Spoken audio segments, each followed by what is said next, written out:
Good morning, ladies and gentlemen. Happy Monday. Welcome to ReelTok episode 129. I'm joined alongside my wonderful co-hosts, George and Seth. Cameron is working this weekend, I believe. He's got to work weekends. Sounds just brutal. Hope you're having a good time there. But we got a fun episode today, packed episode today. We have our Oscars predictions, and I think actually last year was the same thing where Cam wasn't able to make that episode. So maybe, it probably makes sense if he's on some there's probably some annual thing that happens around this time of year where he has to work weekends because he wasn't here for our predictions last year. But we're gonna be doing the same thing. Have a spreadsheet. We're all gonna make our predictions, including just live action short films and the stuff none of us have seen, just to have some fun with it. And then we're gonna count them up at the end of it and see who all has got the most predictions. We got a review of The Monkey. We got a massive week for movie news. We have The Rock in a new Martin Scorsese movie. Daniel Craig dropping out of the DC universe. The future of the James Bond franchise is being shaken up. Leonardo DiCaprio playing Evel Knievel. So much more. So a lot of movie news and trailers we're going to be going through. But first, we want to shout out our executive producers for today's episode. Stefan Johnson, Devin Willett, Alexander Kephart, and Cody Whitney. Shout out to all of you for all that you do for the pod, making this happen each and every week. Last week was a packed week for the pod. We hope you enjoyed the bonus special 2-hour plus episode on Friday of the review of Your Friendly Neighborhood Spider-Man. Love seeing the fellas just get jolly and have a good time with that. The soup's coming in and everyone's screaming. It was hilarious. That was so funny. Great stuff. But yeah, with that, we got a packed episode. So let's go ahead and get into it. We'll start with how we've been doing and what we've been watching. We are going to start with Seth, who has such a nicely groomed beard, beautiful, different than we've ever seen from him, and it's looking gorgeous. Crazy. So, Seth, you weren't here last week. You're here this week with a new man with that beard. What have you been up to? How you been doing? I was ill, hence why I wasn't on last week. I got a flu for 2 days, and then I felt fine, and then my ears started hurting. I went to doctors, then I got an ear infection because of the flu. So that's great. It's really cool. So I'm on antibiotics, which is it's kind of subsided now, which is fine. I wasn't here the week before, did nothing, work, general stuff. Got an Oscars party next week where we have to dress up as a person from a 2024 movie or whatever. So I got no idea. Didn't you do it last year? Who did you dress up as last year again? I held a chicken. Oh yeah, because your costume broke.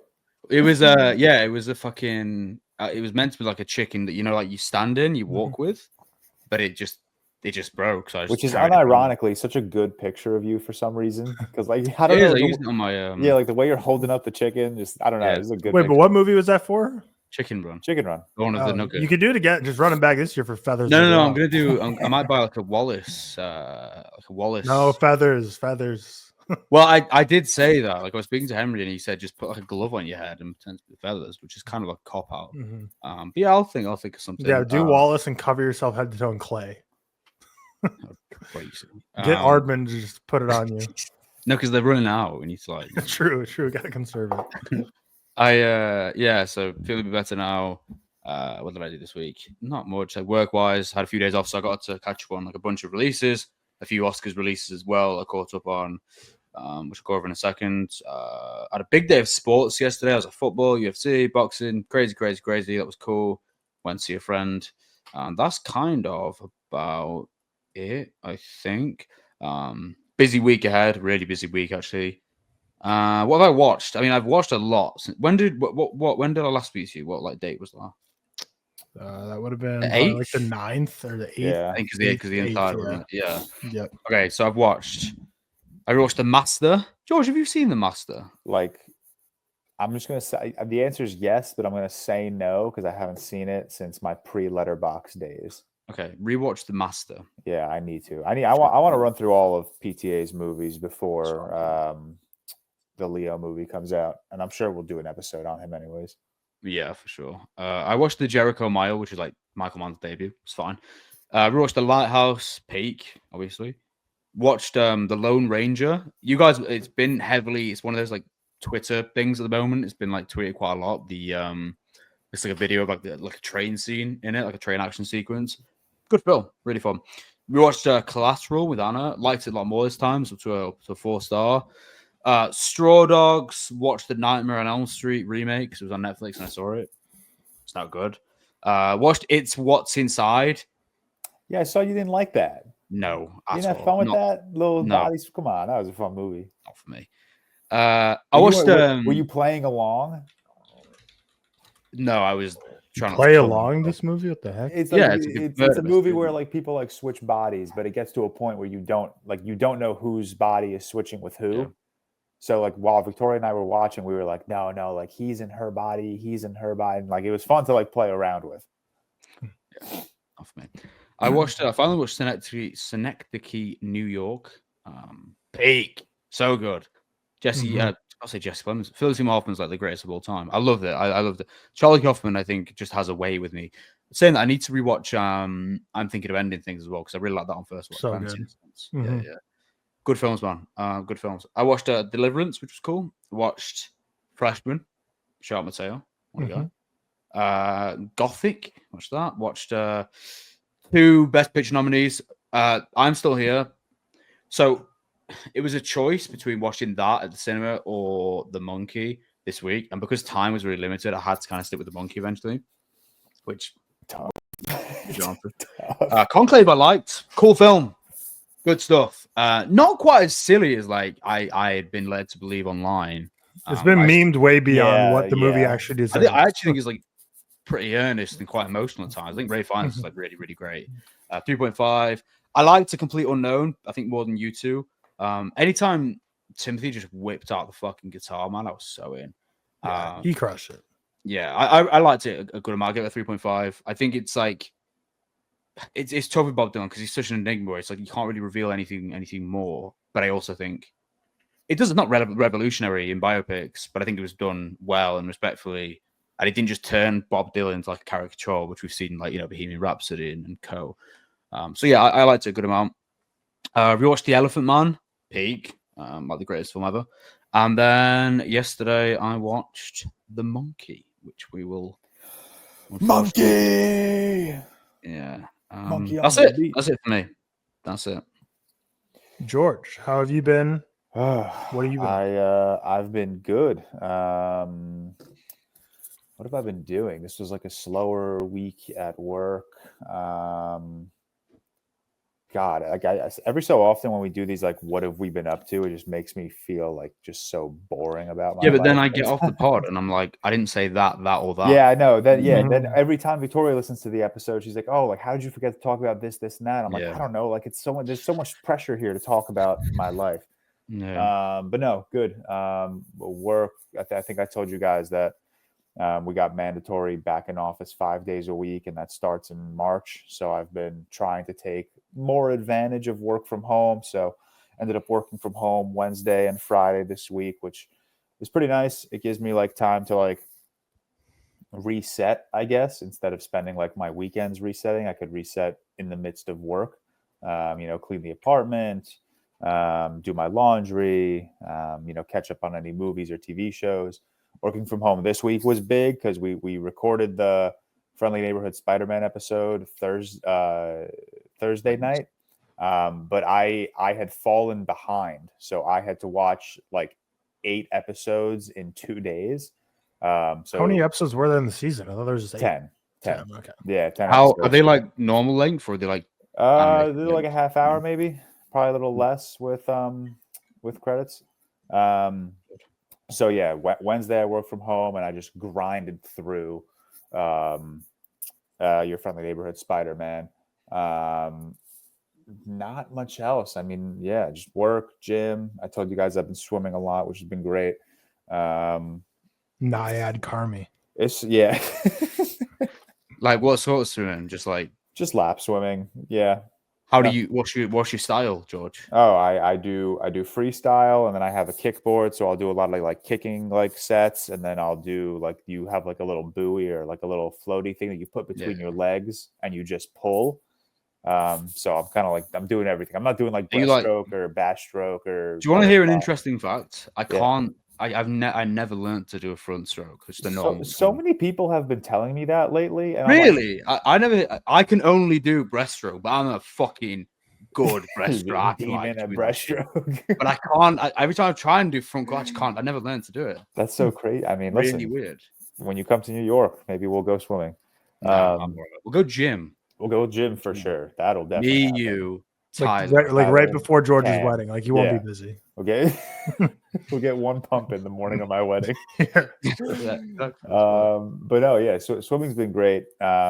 Being like swimming out of shape. I might have said this in the pod last time I talked about swimming, but swimming out of shape will make you feel like you've never worked out in your entire life. Yeah, swimming's great. It's such like just a different form of cardio that you're just like, I can lift weights. I could work out for an hour and a half, 2 hours straight. I don't because I'm lazy, but like if you wanted me to, I could. I'm not swimming more than 25 minutes to a half hour.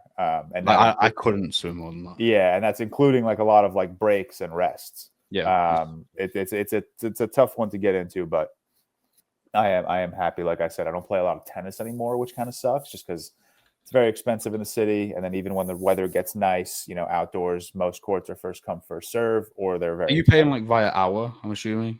Yeah, you pay via hour if you want to play. So how much is that? Indoor courts in New York City are probably like $250 to $300 an hour. I can't tell if you're being serious right now. I'm being 100% serious. That's why I don't play indoors. That's ridiculous. It's disgusting. I mean, on Long Island, you could find a place for like 80, 90 an hour. So like I'll play when I come home for the weekends or something. But like in the city, it's impossible because I'm not playing that much. Yeah. I'm not paying that much, and outdoor courts are just a nightmare. So swimming's been nice. It's been like a nice form of cardio to get into. Other than that, did I like take pictures this week? Maybe that'll jog my memory. Nah, I'm home right now. Came home yesterday morning early because Victoria and I had a couple of like final wedding like planning and decisions to make here on Long Island. So we're both home. And yeah, that's kind of it. Yeah, I'm home. I'm just home. I didn't do much. What have I been watching? Like I said, I spent most of the week rewatching Your Friendly Neighborhood Spider-Man. Really, really great show. I mean, I'm not obviously not going to harp on it too much. We dropped a almost 2.5 hour episode last Thursday. So if you've seen the show and you want like our full thoughts, go check out our latest real quick. Always fun having Sammy and Alex, and I'm sure we'll get together for something for Invincible and Daredevil's coming up and Andor. So it'll be real slop central coming soon to the ReelTok podcast. I went to see Hard Eyes. That was a tough one. That was a tough one to sit through. Is that the slasher? Yeah, it's like a Valentine's Day slasher. It's boring, and that's the biggest problem with the movie. And like, it's not like, oh, this guy needs big action chase sequences or whatever to have some fun. It's just there are like gory kills, there are fun things going on. It's so boring. It moves at a snail's pace. It's so aggressively predictable, and I hate when people say like, oh, I saw this coming from a mile away, or I saw that coming from a mile away. And I don't even like saying it myself, but man, I saw shit coming from a mile away in this movie. Like literally the second, like one character pops up and I'm like, that's the killer, like without a doubt. And then, I'm not going to spoil anything, but at the end of the movie, they make a reference to something. And I'm like, okay, this is how that person's going to die. And like, it's such an annoyingly predictable. There are funny one-liners here and there, but I don't know. I think my expectations going into this one were Eli Roth's Thanksgiving, because like I like that movie. It's a great slasher. It's a fun slasher. It's gory. It's gross. It's like it just keeps you entertained from start to finish. But Hard Eyes spends like 35% of its runtime with this like core romance, and it's like you don't care about any of them. It's just tough one to sit through. Like Seth said, shout out Mateo. He dropped his short film Freshman. It's on YouTube. We've all thrown the links into our Letterboxd reviews. So if you haven't seen it, go check it out. Really, really awesome short film.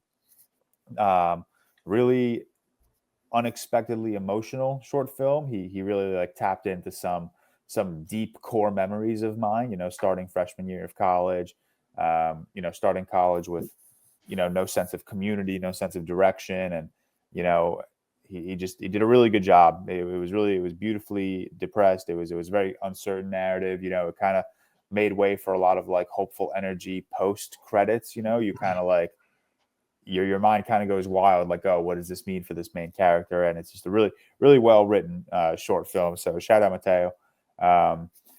When Tyler and I talked about Blue Velvet, we were kind of talking about David Lynch's filmography, and I stumbled across Rabbits. I can't believe I saw you logged that. I was like, why the fuck are you watching Rabbits? Dude, it was just, if you go back and like watch our real quick, I was just so like frightened by the banner and the poster of this movie. And I was like, when Tyler and I hung up our call, I was like, oh, like let me see where I like what I was like, it's 43 minutes, I'm working from home. Let me check the vibes. Like, what are we doing? So before I watched it, I found it on YouTube. It's on YouTube for free, by the way. You don't got to buy it. It's just on YouTube. So I think all of his shorts are actually. So you can check off like some of the crazy. It's the best way to describe it is like, this is a David Lynch sitcom. And that's it. That's the only way you need to describe it. Like it's so uncomfortably funny, but it is so frightening at the same time. I saw one, I don't think it was a Letterboxd review. I think it was a YouTube comment actually that basically says like, this is a sitcom, and they're in the show, they're watching TV all the time, right? Yeah. But you never see the TV, and they're always just looking straight at the camera. So the YouTube comment was like, I don't like that this made me feel like I'm the TV show. It's weird. Yeah, it's weird. And I read that comment like in the middle of watching it. So for the remainder like 20 minutes of this, that's the feeling I had, where I was like, dude, they're watching me and I don't fucking like this. But no, I'm seeing that in the cinema this week, Are you actually Rabbits? Yeah, I'm seeing every single one of his short films in the cinema on Friday. Oh my God, Rabbits. Backed up after following that. Would you consider this a short film though? Because technically this is like 5 episodes of TV, right? That are just. Wait, I mean, it's. I think it's still considered one of his shorts. You don't really like when I was watching. Like, I didn't really notice the cuts of the episodes, I guess, but like it's very obvious. Like, you should watch. So his like.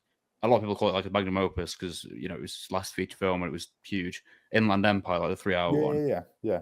Rabbits plays like a big part of that. Oh, actually?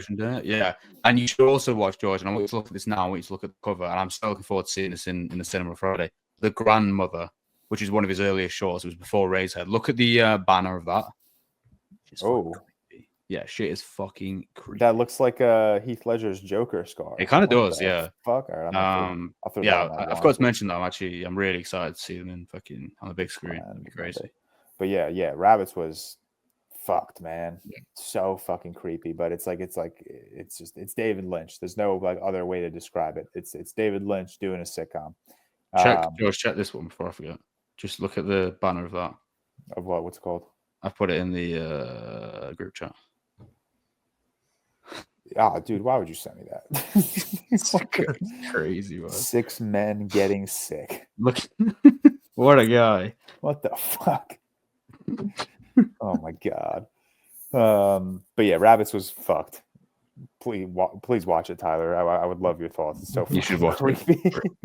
I finally watched Dark City, Alex Proyas's film. Never realized Alex Proyas did like The Crow, so I haven't seen The Crow, but everyone was commenting like, "Oh, this guy watched Dark City before The Crow," and I was like, I didn't know. You'd probably like The Crow. I'm sure I would. I like Dark City a lot. Dark City. So I watched Dredd like 2 weeks ago maybe, and my biggest criticism with Dredd was I love the story, the world building didn't do enough. Dredd, the movie itself had sauce. The movie itself was compelling enough to hold my attention, but this dystopian world never felt real. It never felt dystopian enough. Dark City, I almost have the opposite sentiment to it, where this is like an insane world. Like every single wide shot of this city, I was like, holy fuck, like that looks beautiful. That looks gorgeous. Every scene where every scene where the people were like recreating the city, I was like, this is like 90s Inception dystopia, and it was sick. I don't know if I connected with the narrative as much. Otherwise, I think this could have easily been like a 4.5 or a 5-star movie. So like in my head, I was like, oh my God, imagine like the story of Dread with the world of Dark City. Like that's the greatest movie ever right there. But you know, I like Dark City. I don't know who it is, but I've had somebody comment on like every other Letterboxd review of mine for the last like 2 years telling me to watch Dark City. So whoever you are, shout out. I finally watched it. I rewatched No Way Home. It pains me, man. It really me and Tyler me. like No Way Home more than you. Who would have ever thought? It just I saw your activity goes 4.54, 3.53. Yeah, it really pains me, and like I'm like, there's no way to like look at that and like tell myself I'm not being a hater, you know. But I don't know, man. I'm so just unbelievably indifferent on this movie and my relationship with this movie and how I feel about this movie. There are so many beautiful Spider-Man moments that warrant 5 stars. You know, the 3 Spider-Men on the school roof for the first time is just a beautiful scene.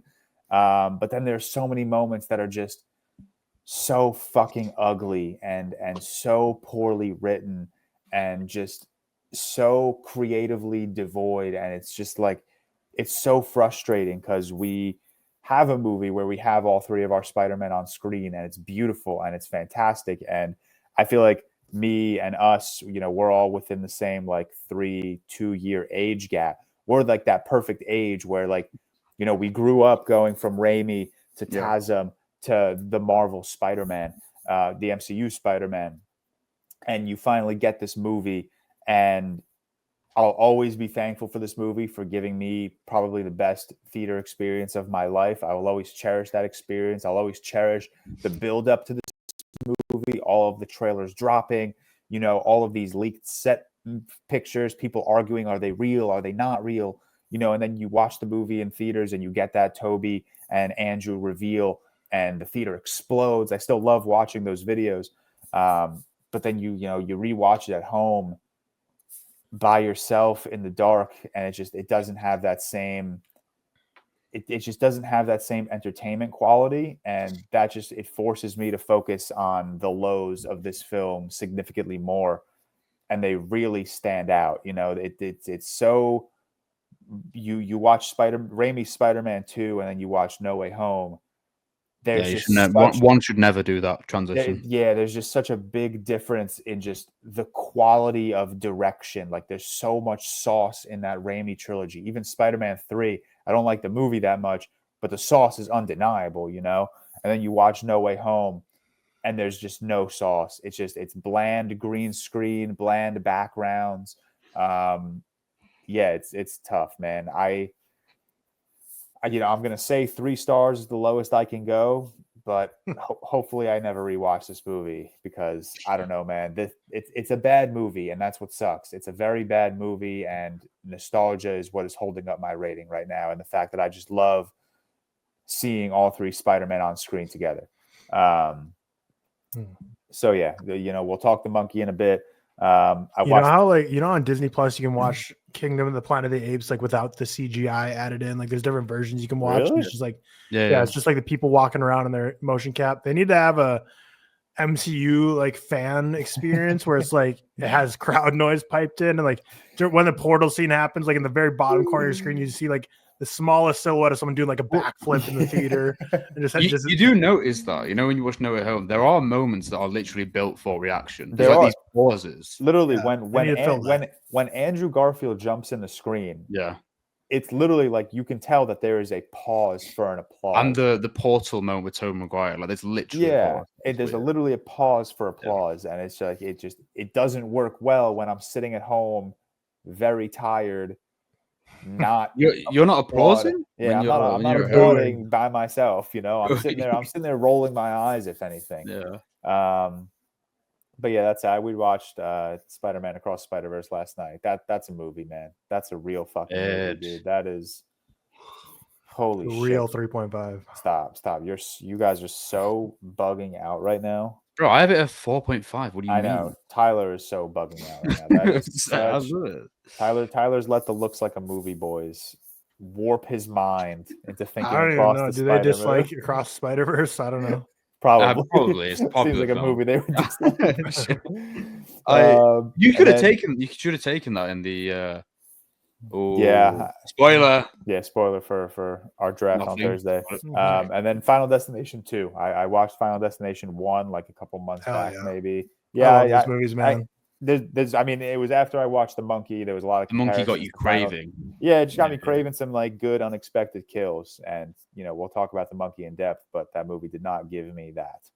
Is Final Destination 2 the one that starts off with the tractor trailer with the logs? Yeah, that shit is First one's the airplane. Third one's the roller coaster. The roller coaster sticks in my mind the most. Third one I've seen a million times. Maybe I Yeah. don't watch the third one because I only recently got over my fear of roller coasters. Third one was like one of my favorite movie watching experiences ever because I watched it as a young kid, was terrified, horrified, and I had it on DVD. And then when I was like 17 in high school, my buddy was over. I was like, yo, this movie's scary as shit. Let's throw it on.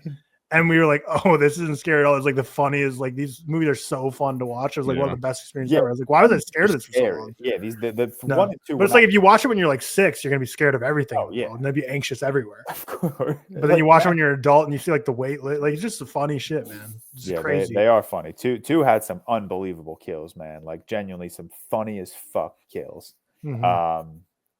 But yeah, I'm sure I'll continue soon. It's not a franchise I'm like dying to get through, but I know what's it called? Blood.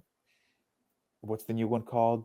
Blood Oh, the one that's coming out. Yeah, it's whenever called Blood something. I don't know. I'm too What lazy number to- is it? Because I've only seen I've only seen 1, 2, and 3. I don't. Yeah, I think it's 5 or 6. Let me see.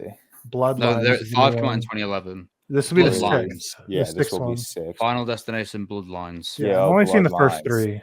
Yeah. I've seen the first 3 100 times. I saw the trailer of Bloodlines before Hard Eyes, and it was the trailer. I don't know if you've seen the trailer, but like Yeah. a dude like gets a hook caught on his nose ring, so he's like lifted up, trying not to rip his nose off, and at the same time, somehow he combusts into flames. Nice. So it was really fucked up. But yeah, that's what I've been watching. That's my week. Sorry for yapping for a while. Mhm. Final Destination. Yeah, I gotta catch up on that franchise before the new one comes out. Yeah, But Is it this year or is it next year? it is, I believe, it's 2025. Yeah, this Oh, year. interesting. I don't see a release date though, but it says this year. Yeah, let's see. My week. Today's Riley and I's. Well, I guess yesterday we were listening. Today's our 4-year anniversary. So shout out us. happy anniversary. 4 years Shout together. out you. So 40 hours. I don't really think we're doing much today because she's working right now. It's overnight, so she'll probably be just chilling today. But next Saturday, we're going to get like pictures taken for our engagement or wedding invitation pictures and such. So we'll do a dinner and such after that. So looking forward to that. Our anniversaries are very closely linked, Tyler. When's yours? A week today. Okay, Nice. nice. Yeah, Mine's also a week today. yeah. No, I it think didn't we find this out last year too? Oh, yeah, we Cam was did. pretty close. Oh, Like wait. we Have all we have got the that- exact same one, George? Mine's No in way. 5 days. Sorry, the 28th. Oh, mine's on the 2nd. Wow, we Forgot- are. Yeah, we forgot what- I think we did. But yeah, we definitely did Close. discuss this last year. Yeah, I can't remember when Cam's is, but sometime around here. I think I feel like I remember him posting something recently about him and Emma. So I think it's just happened. like a I week think or it's two just ago. look at us, bunch of big relationship fellas. Right? Yeah, Crazy. yeah. Because mine is a 4-year anniversary, but I'm the shortest on the pod, I believe. I think it's George's like 28th year anniversary. or some shit. Nine, relax. Is it 9? It's 9, yeah. That is like still wild considering like age wise. It's a long time. Yeah. Yeah. So I'm the young pup relationship of the pod, even though it's 4 years. But yeah, It's we're all 4 years. relationship fellas. Yeah. Watching enough movies gets you in relationships. Just take notes. Even though I don't think, well, no, I think I know for a fact, like none of our significant others are like big movie people. So No, I would say Victoria. Victoria, kind She's definitely a movie person. I would not say she's a big movie person. She doesn't watch Mhm. nearly as many movies as we do, obviously, but she'll sit down and watch whatever I'm watching, and Yeah. she'll get to pick some movie nights here and there. Yeah, that's fair. there you go. But yeah, my week has been pretty standard. Busy work week. Was just like had a lot of tasks I had to get done at work that just were like gross and annoying. I didn't want to do. So I kept pushing it off until Friday. So or Friday, whatever that was. I had to work a long day to get it all done for the end of the week. But watched a crazy amount of tennis this week. It's just on 24/7 when I'm working because it's like you don't have to pay attention, and it's just like there's always tennis on because there's always tournaments going on all across the world. So you can always throw on Tennis Channel. Big tennis. Some tennis on. Yeah, I watch more tennis than George Carmi these days. You have been watching more tennis than I have. Yeah. If I was George and I had to pay $250 an hour to even play it, I'm getting rid of that sport for life. Like, that's crazy. Yeah. But no, I've been a big fan of watching tennis. It's been a shout out Mira Andreeva, unreal My championship. queen. Sad Jack Draper didn't beat Andre Rublev, but I'm happy to see Rublev happy. Andre Rublev. Jack Draper, I'm confident. Hire me as your coach, and we're winning slams. Like I could fix you. I can see the game. You just need that little Tyler Whitmore tweak. Yeah, That's all. You have all the parts, and I will put them together for you. I love that it wasn't your first introduction to Jack Draper when he threw up at the U.S. Open, and you were like, "Oh, that's my guy now." Yeah, I mean, because that's when I first was introduced to Yannick Sinner like 2.5 years ago, when he threw up at the Australian Open and then just went on a tear. So I'm a big fan of because you see it too often in tennis, which is fair in any sport, where someone's like too tired, throwing up. They're like, "Oh, just throw in the towel." But when I see people like Draper and Sinner that then win the match, still, I'm like, hell yeah. But like I saw it like with the Mira Andreeva championship yesterday, where it was like whoever she was facing like started to like limp around and act like tired. I'm like, oh yeah, you can tell mentally she's done. And then she lost like 6-1 the final set. But then Rio's been fun to watch because that's like it was basically like Dubai and Qatar championships were during the morning, and then the Rio's at night. So I just had tennis on like all day, even though the Rio that's like an amateur event at this point, even though it's like an ATP 500, but like 500. It's jokes. It's jokes. Yeah, Who's the one seed right now? Zverev was the one seed. I don't know. It's like Alexander Muller versus the one seed, yeah. But the championship is today is like Alexander Muller versus like Baez, who I think is a returning champion. Oh, Sebastian's a king. Sebastian's a king. I saw him last year at the U.S. Open get absolutely dunked on by Medvedev. Yeah, he's a clay court merchant. Yeah. But yeah, crazy because didn't you sent me that clip of like in Rio when like they're playing their event and like right outside the court they're just like gunfire and grenades going off. Rio. Where was that? It was in Argentina, I think. But Argentina, okay. Crazy as shit. It was a challenger event. But yeah, crazy as shit because challenger events are like so small. No, like they literally just play on like some. I mean, there are some big challenger stadiums around the world, but then you have like in Luca Guadagnino's challenger, like that's not a big stadium. That's just like 4 bleachers. Like that's more realistic to what a challenger tournament is. Mm-hmm. So that video I sent was just crazy because it was basically that setup, but the highway on the side, you just see tanks rolling by. You're hearing gunshots, and these poor guys are trying to play a tennis match for $2,000. Well, it's funny because like in the big events, like if someone's like whispering in the crowd, like the players will get pissed and stop. And I just want to see one of these challenger guys be like, "Hey, stop the warfare over across the fence. I got to serve, or else I'm going to double fault right now." I went to the Delray Open last week when I was in Florida, and that's a 250, but it's like a nice like intimate venue. It's probably like the same size. That's when Taylor Fritz got clapped at. Right? Yeah, he got clapped in like the 3rd round or the 4th round. But it's a decent sized venue for a 250. So something was happening. Davidovich Fokina was like going to serve. And there was like a woman right behind him that like took a picture with the flash. Mm-hmm. And all you hear is the chair umpire go, "Lady, please." And then the point finishes after like they serve, the point finishes, and the chair umpire goes again, "Lady, please, if you're going to take pictures." And he has like this European accent, which just makes it so much funny. He's like, "If you're going to take pictures, please turn your flash off." And just the way he said "lady, please" made the entire stadium erupt in laughter. Dude, you gotta quit your day job and become a chair umpire. I know, that's the dream. So chill, bro. Yeah, the dream. Just watching tennis. Yeah, but the difference between men and women's sports is so crazy how the public perceives them. Because like, why is João Fonseca like a tennis phenomenon when like Mira Andreeva is way more impressive and like people are being like people give her like a very normal amount of like praise, and like for him, like he's like the craziest sensation in tennis, and like he won. Did he win that event? Yeah, he won like 18, but then like the next week, like his next event, he loses round 1 to like round 1. It's like okay, with Mira Andreeva, like it's constantly that girl. People are already like, yeah, João Fonseca in a couple years, like that's going to be the big three: Carlos, Yannick, and João. And I'm like, what are we talking about? This dude won one 250 level tournament or 3 or 500 level tournament, beating absolute bots. Do you have to do a certain amount of like 250s and 500s in a year? Because I thought like, or can you just do whatever you want? You can do whatever you want. I mean, it depends. Like for the rest of Novak's career, he's probably not going to play anything but the slams or the 1000s.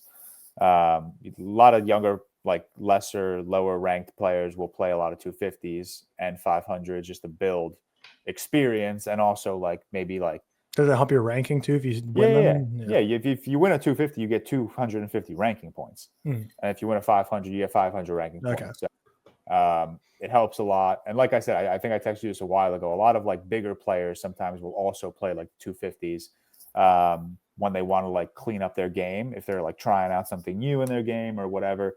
And a lot of the, like right now, like a lot of the top guys are playing 500s. Like this isn't the era of Fed, Novak, and Rafa where, you know, they're probably not touching 500s or 250s for a while.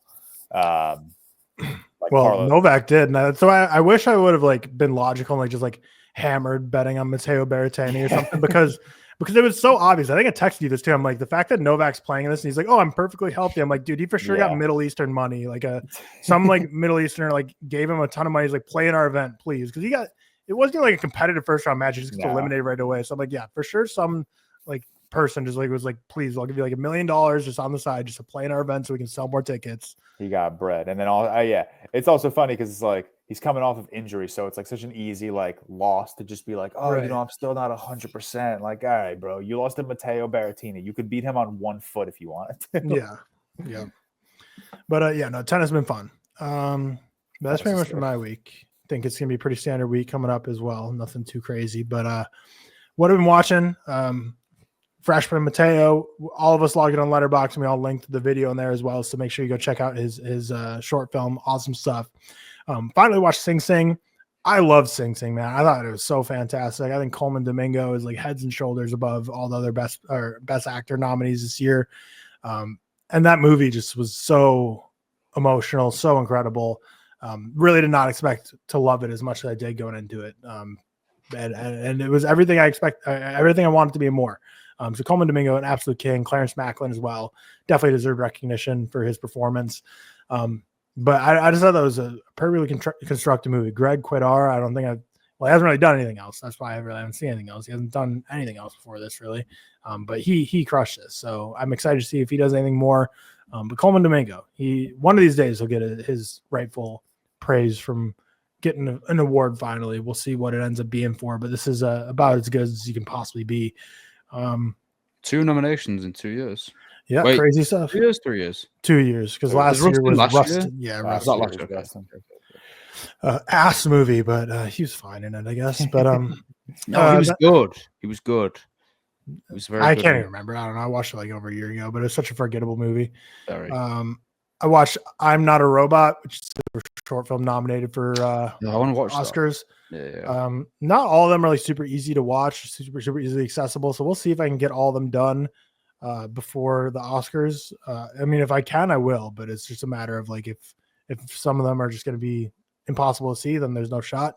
But that was good. I don't know. When it ended, I wasn't like, oh yeah, this is Oscar worthy, but I also in other years have watched short films before that I'm like, this is ass. Why is this nominated for an Oscar? So I thought it was good. And I think if it wins, sure, it's worthy of Oscar winning short films are like historically pretty shit mostly. Yeah. I don't know. I feel like, because you think like feature films to make a feature film, you kind of have to do something serious. I feel like it's like inherently just a shorter list of Oscar voters to like watch through, to comb through, whereas short films, I'd imagine they just get literally millions of submissions every year. So I imagine there's got to be a lot of like backdoor, back pocket campaigning, like to even get on the short list of consideration. I feel like you gotta, because this movie was clearly something with high production value. So it clearly was like not, like, it was like a studio made this, or maybe not a studio, but it was clearly people have money back this. So it's like, I feel like there's barriers to entry for the short film competition. Blue Velvet, which George and I reviewed on Friday. So go check out our Patreon review. If you're not a patron already, you get you get to see that as well as all other 57 total Patreon reviews. So make sure you go check out our Patreon because you get access to all that. Then I watched The Umbrellas of Cherbourg, which again, I'll hold my thoughts on because that'll be this upcoming week's Patreon review on Friday. So make sure you stay tuned for that. And if you want to see our review of that, a movie that heavily influenced La La Land, of course. So, I was going to be a fan of seeing what that was all about. So if you want to hear thoughts, Friday, you'll hear those. Watch Kiyoshi Kurosawa's Chime, my first film from him. I'm going to be really interested to go back and watch this after seeing all the rest of his films because I feel like this is just like I don't know. Obviously, I can't really speak because I haven't seen the rest of his film, but it doesn't really seem like the best entry point to his filmography, especially the most recent. So, really creepy, really cool, masterful stuff. That you should watch Creepy because he's made a film called Creepy, and you said creepy. That was really funny. I think. What's the one? Everyone in the world commented, watch Cure, and then some people said Pulse, but Cure is the number one everyone says. Yeah, I've seen 5: Retribution, Creepy, Chime, Pulse, and Cure. Cure is definitely my favorite, probably followed by Pulse or Retribution. The problem is some of them are quite hard to find. So that's the only issue. But Cure, I think you would definitely like. Sure. Yeah, I'm sure Cure is accessible, but yeah, I want to dive more in because I thought it was really great stuff. And then what else? I think I don't have much. Oh yeah, finally I watched Elton John's Never Too Late documentary. George, have you seen that? I feel like you're a big Elton John head. I have not, but Are you a big John head, George? I do fuck with Elton John heavy. Nice. Yeah, this documentary is just ass. Which is nothing wrong with Elton John, but it's kind of weird. So basically, a lot of this documentary is spent showing what he's up to these days, which is a lot of guest hosting on the radio, doing events and stuff, a lot of it virtual. And it's I got the vibe when it was showing him basically do all these Zoom calls and guest hosting spots and stuff he was doing for all radio shows and stuff. I got the vibe he gets passion out of it and he really likes it, but it also felt I was why are you doing this? It feels almost like a checkbox the way it was this documentary is showing oh, here's my day, got to do a couple of Zoom calls with these radio stations, got to talk to these upcoming artists. So I'm sure he loves it, but it just to me kind of came across as a checkbox, which is then inherently made my whole viewing of this documentary is because this documentary is so just snooze fest. I was do you even want to make this, or is this just another checkbox? Because he's not in it a ton. A lot of it's just voiceover. So a lot of it just made me think it was as well, which I didn't realize. Was it directed by his husband? Interesting. Well, that makes me even more think it's just a checkbox. He's he doesn't even need a director to come, and he just has his husband filming around. It is dual directed, but why did you watch that? Such a random. It's funny you said Duel, and it sounded so much like Jewel, and I'm staring at his filmography, and it says Big Vape: The Rise and Fall of Jewel, which is also his husband. His husband directed that documentary, so I was wow, that's crazy. What did you say? Where did I watch it? No, why? Oh, why? Because it's Oscar nominated for best. Is it? Best original song in there. So. Bro, trying to get all a whole fucking hour and 42 documentary for a best original song. Hey man, dedicated to the craft. But yeah, I like the Rise and Fall of Jewel. That's good stuff. But it's a snooze fest. It's not anything anyone needs to watch if you love Elton John. I think for someone as just monumental as him in the music space, deserved something a little more exciting from a documentary space, but it is what it is at the end of the day. But yeah, that's what I've been watching. Now we'll turn it over to you fellas because I did not actually get out to the theater to see The Monkey. So you two are gonna be monkeying. You two are gonna be talking about the great, the furious, the mighty Osgood Perkins. So I mean, don't go far, Tyler. This is not going to be a long review. I won't. I'll be sitting right here listening. But I'll read the synopsis. So, The Monkey, directed by Osgood Perkins. I was going to say second, but it's definitely not his second film. This is fourth or third? It's fourth. his. So the Black Coast Daughter. I Am the Pretty Thing. This is fifth. Yeah. So it is his fifth film. Long Legs being the most notable one that everyone knows him from last year. The Monkey, and then he also has The Keeper coming out later this year as well. So he's booked and busy in Hollywood. But yeah, The Monkey. Everybody dies, and that's fucked up. Just worst tagline of all time. Slit my neck, hope to die right there. Also, can we just shout Osgood Perkins because he delivered possibly or provoked possibly the funniest moments ever happen on this podcast ever. By the way, maybe the most I've laughed when George said, "Tyler, you were the longest on long legs." Oh, that is like peak real talk podcast. Yeah. Crazy. But I was distracted.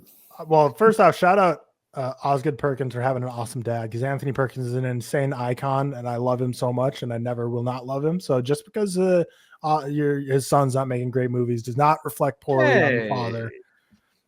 True. We have no spoilers on your thoughts on the monkey, but everybody dies and that's fucked up. When twin brothers find a mysterious wind-up monkey, a series of outrageous deaths tear their family apart. 25 years later, the monkey begins a new killing spree, forcing the estranged brothers to confront the cursed toy. Stephen King adaptation novel. Stephen King obviously co-signed on Twitter saying he loved it, thought it was one of the greatest movies, much like The Flash. But yeah, Theo James, Tatiana Maslany, who I think is the lead of Keeper, which is his next film. Adam Scott, go ahead. You two have fun. You want to start on me? I can start, I guess. Man, I was excited for this film. I was so even like seeing like, because you watched this before me. K Meeks watched it before I did. Sophie, Owen. So all of my mutuals were logging some very poor ratings. But I didn't let that ruin my excitement. I was still hyped. I was still like, I still watched this trailer and I'm still excited. We were long legs. Like, I mean, long legs. I mean, didn't get the best. Yeah, but generally, people like generally. Yeah, you and I were higher on long legs. Yeah. No, I was higher than you. So yeah, I was still, I was still pro Osgood Perkins. I'm still pro Osgood Perkins. I'm not going to let one movie ruin. I like the Black Coast Doors as well. I still need to watch that. Cool film. But yeah, man, it's so bad, and I know that's just like such a lazy way of reviewing a movie. So first like 10-15 minutes, I'm gonna try to say I'm not going to spoil the movie. I don't think we really need to go with the spoilers, honestly. First 10-15 minutes of the movie though, I was so like, I was there. I was like, oh, like I'm enjoying what I'm watching. Like I enjoyed the first 10 minutes. It was the first scene was the Adam Scott scene, and then it cuts to his sons, and like they're learning about the monkey. People around them are dying, and they're for like the first like 15-ish minutes of the movie when like they're young, before the 25-year time jump. I was like, oh, this is good. Like I'm enjoying this actually. Like it's making me laugh.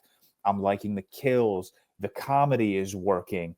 There's that one bit where they're like, oh, let's turn the key one more time and see if another one of our relatives dies. And they turn the key and you don't even see the death. It just cuts to their uncle at the funeral. And I'm like, oh, that was funny. Like that was a funny bit.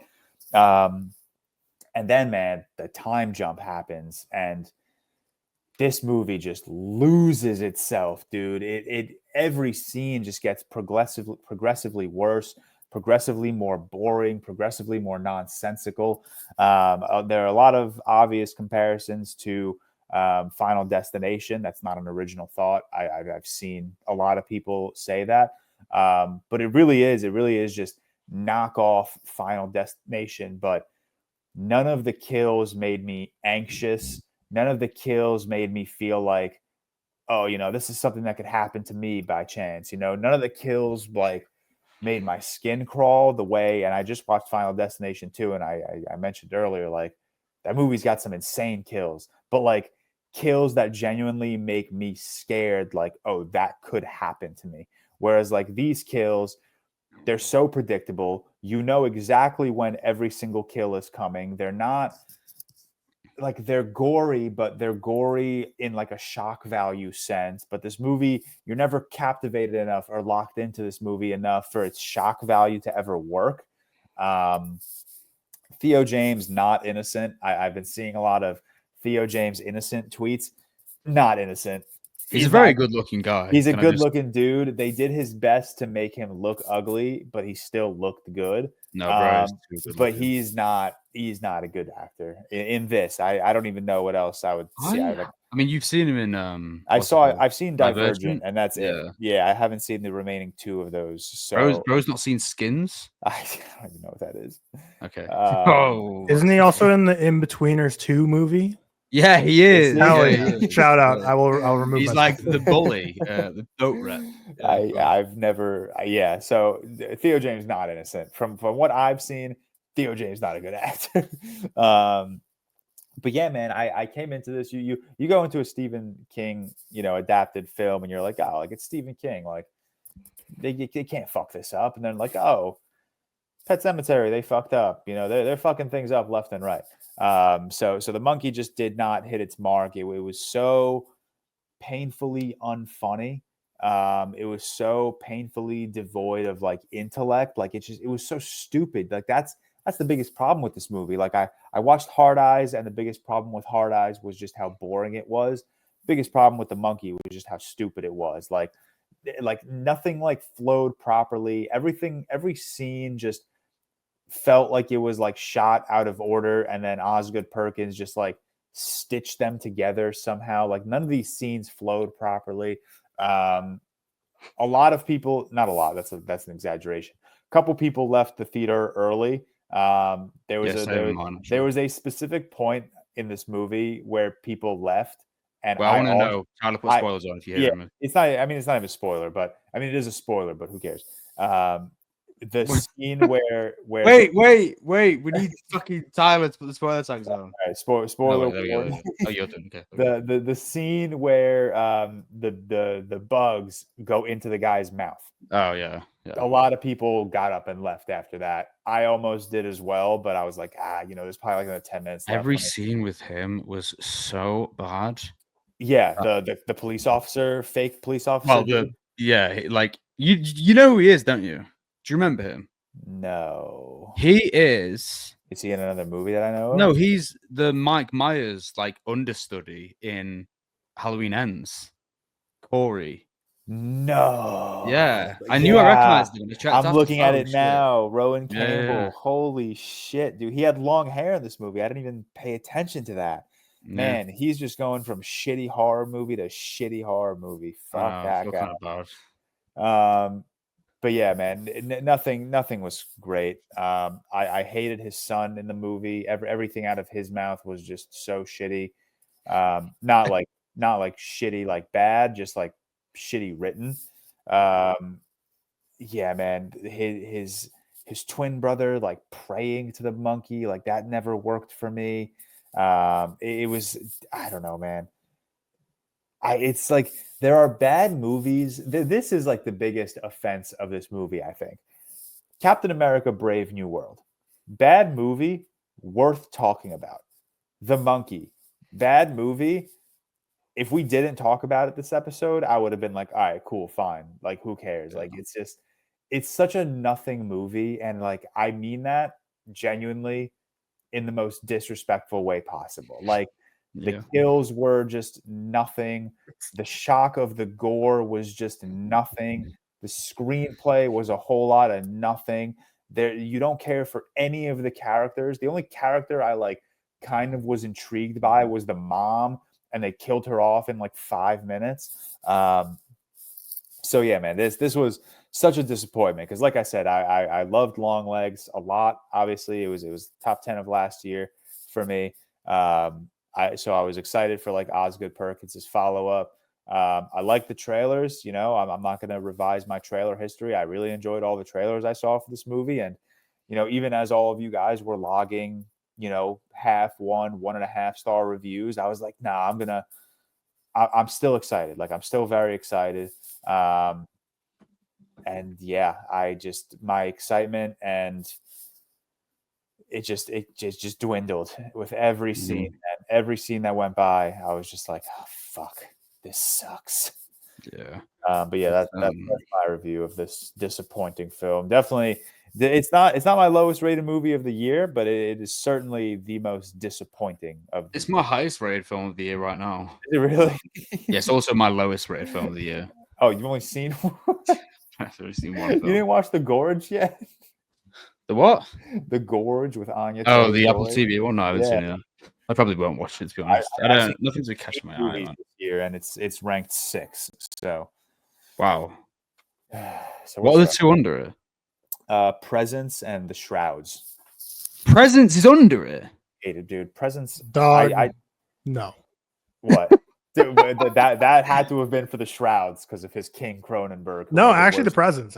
Oh, was it really? No, dude, Presents. Oh my God, the more I The think about Shrouds isn't Presents, out yet, is it? the Presents is. I genuinely, I just can't wrap my head around how people like that movie. That movie was so 'Cause it's- hilariously bad. I have seen it. I have no idea. Yeah, I mean, the issue is with the monkey as well. You take like this concept in itself, which is fine. And I think that it's conceptually intriguing. It's a balancing act that's just really poorly done. And also, I'm so fucking tired of the fucking here's a vessel for our trauma and my daddy issues because he wasn't around. Who fucking cares? It's so overdone now, and it's like if you're gonna do it, you have to balance the acts of tonally having substance with your imagery, which this doesn't. I've seen people say this looks great. It doesn't, in my opinion. It does not look good. I think it looks weird. I think it shows it like some of it shot like a fucking really bad TV show. It looks like a knockoff 80s horror TV show. But not in a good way, because that can be good. I saw the TV glow. Good way. Yeah, where you've got like this, like, you know. Yeah, the monkey just does not look. Which is crazy to me, because I think Osgood Perkins, and I said this before, I've seen 3 of his films, Hansel and Gretel, or whatever it's called. I haven't seen it in years though. Black Coast Daughter and Longlegs. And Longlegs looks good.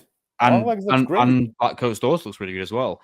I think he's actually, like, technically as an approach, I think he has a real eye for it, which he showcased before. Yeah. I think this film is miserably unfunny. I actually hated like almost every second of it. It was possible, here and there, but I really, really hated it. It was very awkward as well, because my cinema screen was like really packed. And every time there was like a funny moment, silence. Not even like a little. Yeah. You know what I mean? Did you hear what I just did? No, what? Okay, because I did like a little, like a little nose breath. When you just go, but you can't hear it. But even the comedy was like so. It was just such like lazy elementary comedy. Juvenile. Like they made a stiff sock joke like 5 minutes. Once they made that joke, I was like, oh, okay. Like this is what we're doing. Like we're doing this like very lazy elementary. George Carmi, Seth Mullen-Feroz could have written these jokes. I was genuinely thinking that I could have made a better film. Yeah, like, I know nothing, but I genuinely thought like there were so many like little quips where I was just like, was that the best you could think of? Like, was that the best joke in that situation? Like his twin brother when they were kids was like such an asshole, and like, he made like, oh, I'm a next of kin, and like, I was like, was that the funniest thing you could think of in that moment? Like. As this, like that was the best twin joke you could have made there. And it was just like, I don't know, man. It was like they went to ChatGPT and they were like, give me young boy jerking off joke. Give me twin joke. Like, I think it's also like, there is a place for like juvenile humor with some films, but I think tonally it's all over the place where you're trying to balance all these methods. And I think as well, generationally we're at a point now where that humor just doesn't work anymore for most people. And it comes across as very bad sitcom-y. And then you're trying to balance it with these sort of piercing, the whole allegory of everybody dies, whatever, is just so not even in your face, but just so dumb. And it's so obvious. It's something that is just so silly and immature. And you have these sequences where these, like, these violent sequences, these death, moments of imagery. And there's a lot of death in this. None of it feels real. And I understand, they're trying to balance this comedic effect, but it wasn't even ragdoll funny murder. It was just images and images. It was a show reel of really badly shot, poorly constructed set pieces of violence that just didn't do anything for me. Yeah.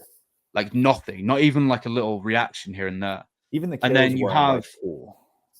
Shout out Elijah Wood, by the way. I love Elijah Wood. Dude, that was so funny.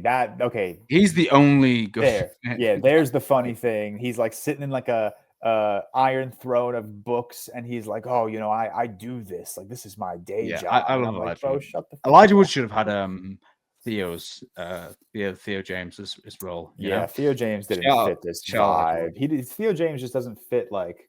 it's the you have to. deadbeat dad vibe, you know? No, I don't know if there's a vibe on being a deadbeat dad, but Theo James was not it. I actually, to be fair, I have seen Theo. I actually don't think Theo. I actually think Theo James is pretty good, but I just think this doesn't compliment him at all. I think this doesn't compliment. It wouldn't compliment anyone at all. To be honest, I think that you have to commit to one or the other, and it really doesn't commit to a lane. It just. I said this on my letterbox. I genuinely think. I know you didn't hate it as much as I did, but this is the cocaine bear of 2025. I mean, I still gave it a 1.5, and yeah, you're absolutely right on the cocaine. Wait, I might be thinking of Cam. I thought you give it like a 2.5 or 3. No. Okay. I think this is like that, where it's a balancing act. It doesn't manage. Dude, Cocaine Bear was at least funny. Like, at least for me. Like, the humor in Cocaine Bear, for me, at least. Have you rewatched Cocaine Bear? I don't know why you would, but I had to rewatch it. Well, I had to rewatch it. Oh, yeah, you saw it in theaters. Yeah, because it was like a mystery screen, and it made me feel funny. like I can't believe it made me feel ill.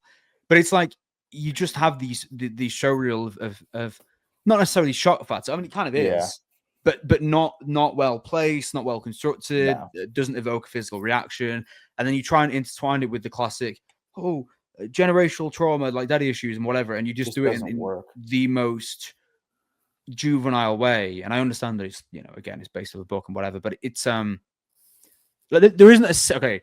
If you leave a film like Final Destination, which has been drawn to, I know our friend Carmi said that as well in his review. You watch those films, something sticks in your mind. There isn't one of the you're anxious. You're anxious after watching like a Final Destination. There's not one death that I'm like, oh shit, that was cool. Yeah, like, not one. Like, it's awful. And even in Final Destination, like I've only seen the first 2 movies, and I've given both of those movies, I think, a 3 stars. So like I don't even love these movies that much, but like their kills, man, like I'm not going to be able to drive on a highway with a trailer the same again. Like that's a genuine fear of mine. Like one of the kills in this movie, like a woman's head lights on fire and then her face gets planted through like a for sale sign. Like there's no shock there because it's so stupid. And it's like, it's not stupid in a fun way. It's stupid in a stupid way. It's so dumb.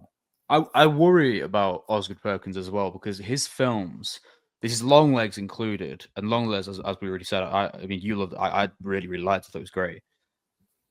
He very much has this insistence on generational trauma of some sort, parenthood, and that's like a thing he does, and that's been the case for all his films I've seen, all 4 of them.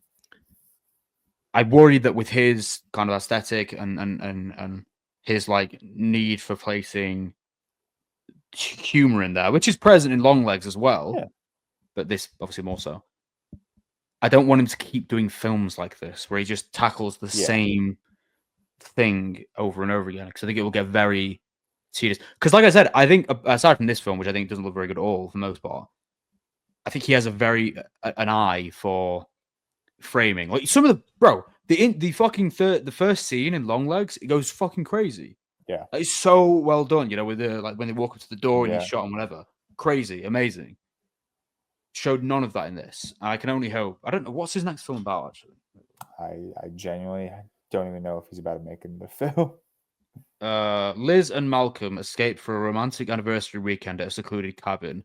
When Malcolm suddenly returns to the city, Liz finds herself isolated in the presence of an unspeakable evil that reveals the cabin's horrifying secrets. Right. So what it will be, George, is it will be something like, fuck knows, man. He cheated on her or something, or she has like some sort of generational trauma, and the evil monster will be the vessel to portray that, and she'll have to tackle it. I just guarantee it, and I can't be bothered with just the same thing over and over again, Yeah, and then he's going to throw in like some lazy comedy because the Monkey was obviously a much attempted funnier movie than Longlegs was. Oh yeah, for sure. That comes out in October as well, so he's going to have made 3 movies in fucking like just over like 20 months. Yeah, like not even that, like 15 months or some shit. That's crazy. That man's cranking out movies. Yeah, I don't know. I really, really, really hated this. Like, I didn't. I was so disappointed. I didn't enjoy any of it. I think it's boring. I think it's unfunny. I think it's void of any creativity when it comes to the violence. I think it's Dude, that's like the worst part. Like, I don't like. We could easily like continue like a spoiler section right now and like talk about the kills and stuff, but like they're just not. They're not creative. They're not fun enough to like want Discuss. me. Like, like the mom, and we're in spoiler section, so be weary. Like the mom just dies of an aneurysm. Like, obviously very sad, but like it's a Stephen King adapted monkey movie. Let the mom die in some ridiculous way that's like kind of funny, you know? Like, I don't know. It's like it's such an all over the place movie. That was a tough one to sit through, which is so disappointing because did I draft it when we did our like our most anticipated movies? I don't think I did, but I think one of us did. Yeah, well, it was there. You know, it was definitely among the top. Like I saw was the very trailers much looking forward to it, but it's just such a nothing burger movie, man. When did we draft our picks? I don't know. Oh, here we go. Most anticipated movies. I got it. Yeah, it's What I mean, 1 out of 5 for me. I fucking hated it. I think it's awful. Yeah, 1.5 out of 5 for me.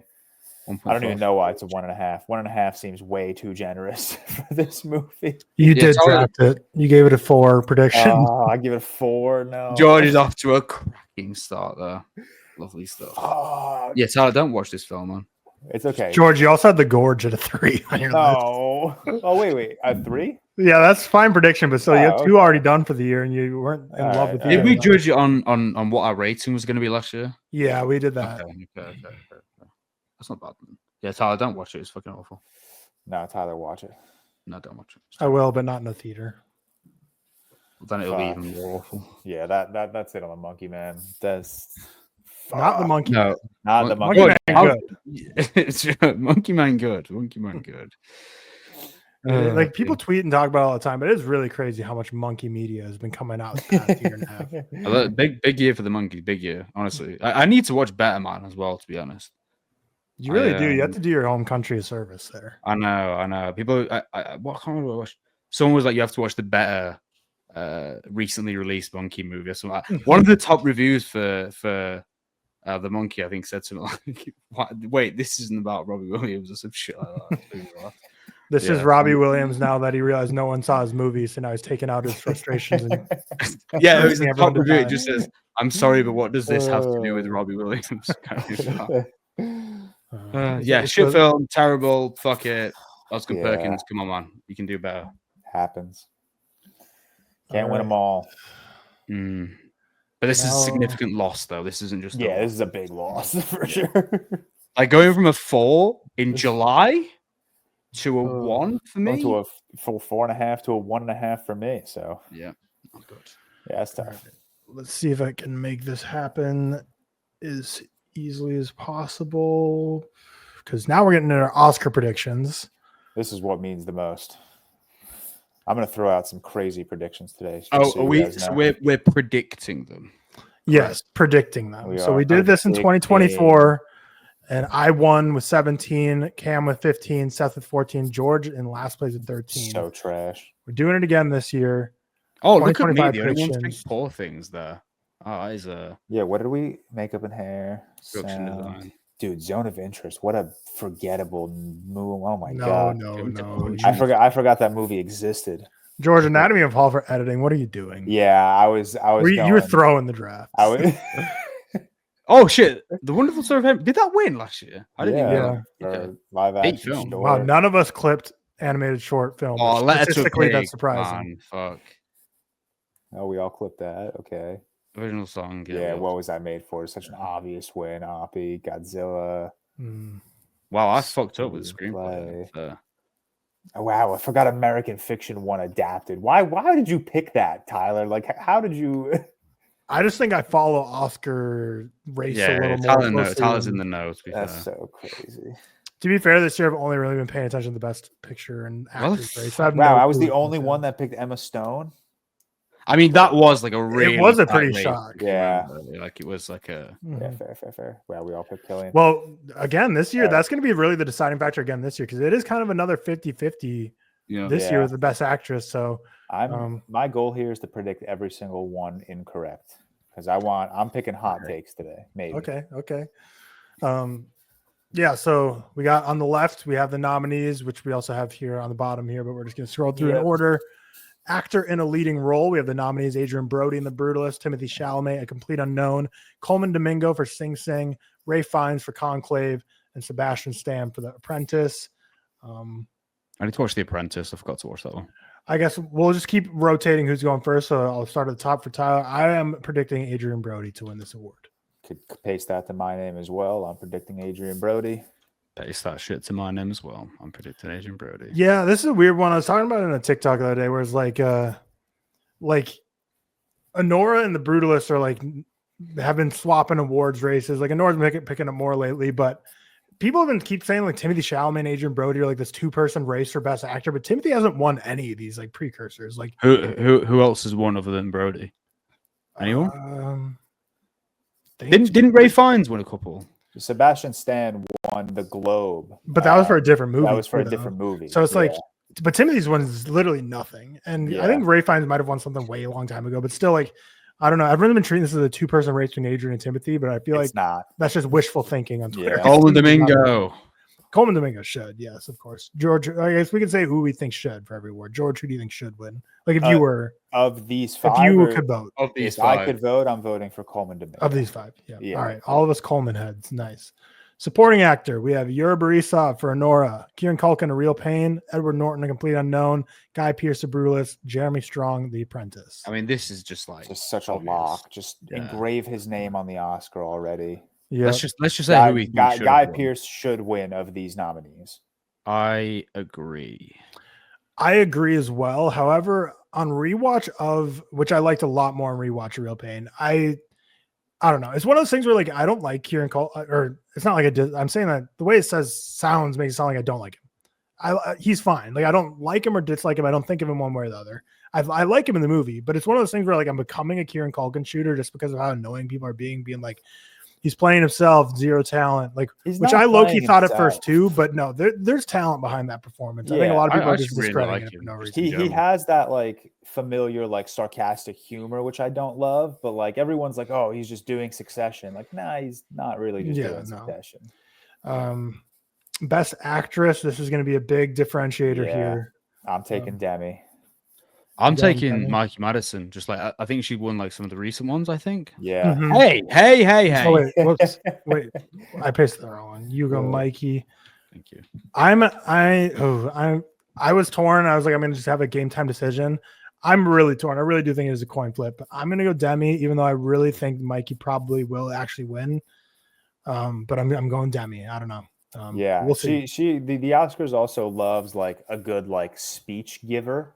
And she gave a very lovely speech, the Golden Globes. That is true. They did give Brendan Fraser the award over Austin Butler, and he was a big speech guy. So, but that was more just a comeback story, which Demi Moore kind of has. I mean, kind of a comeback. Yeah, that's why these awards are such nothing things. Because like last year when Emma Stone won over Lily Gladstone, I was shocked. It was close to 50-50, but I was like shocked still. This, whatever name gets read, I won't be shocked. Yeah, I won't be shocked at all.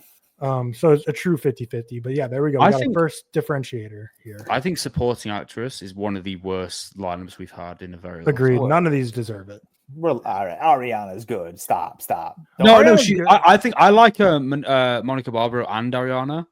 True, actually, but I don't love any of them. Like I'm not. I think Felicity Jones is generally okay, genuinely okay at best. Bad at probably what I think.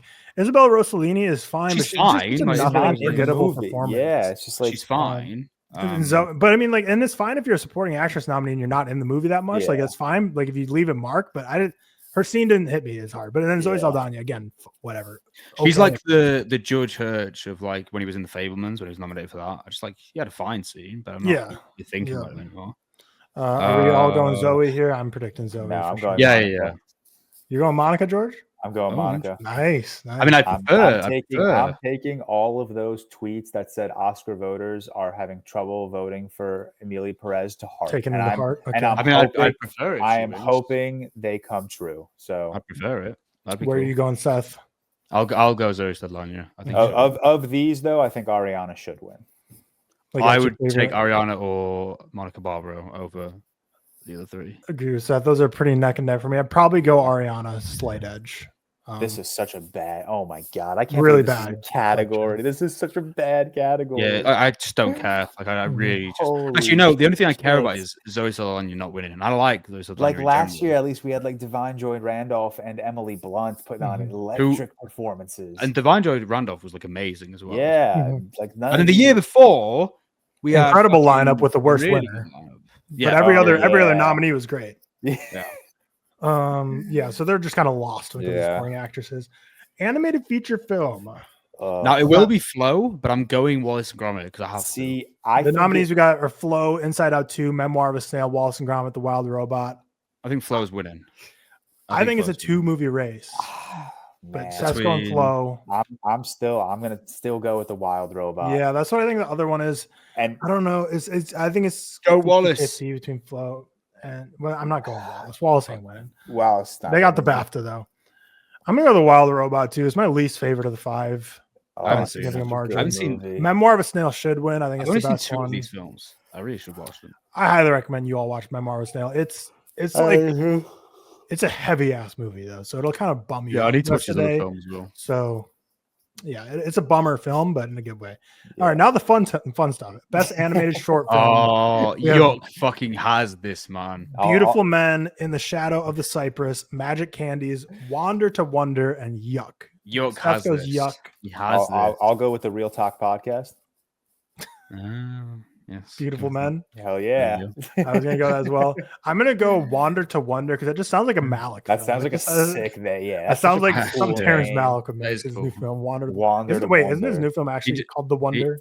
Am I No, he crazy? had his own To the Wonder with Ben Affleck. The Wander Yeah, to Wonder. Wander to like Wonder. song to That song. name is making me want to watch that short because that's sick. Yeah. True.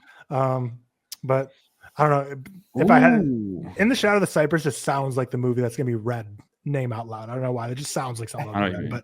but there's our predictions. Cinematography, we got The Brutalist, Dune Part 2, Emilia Perez, Maria, and Nosferatu.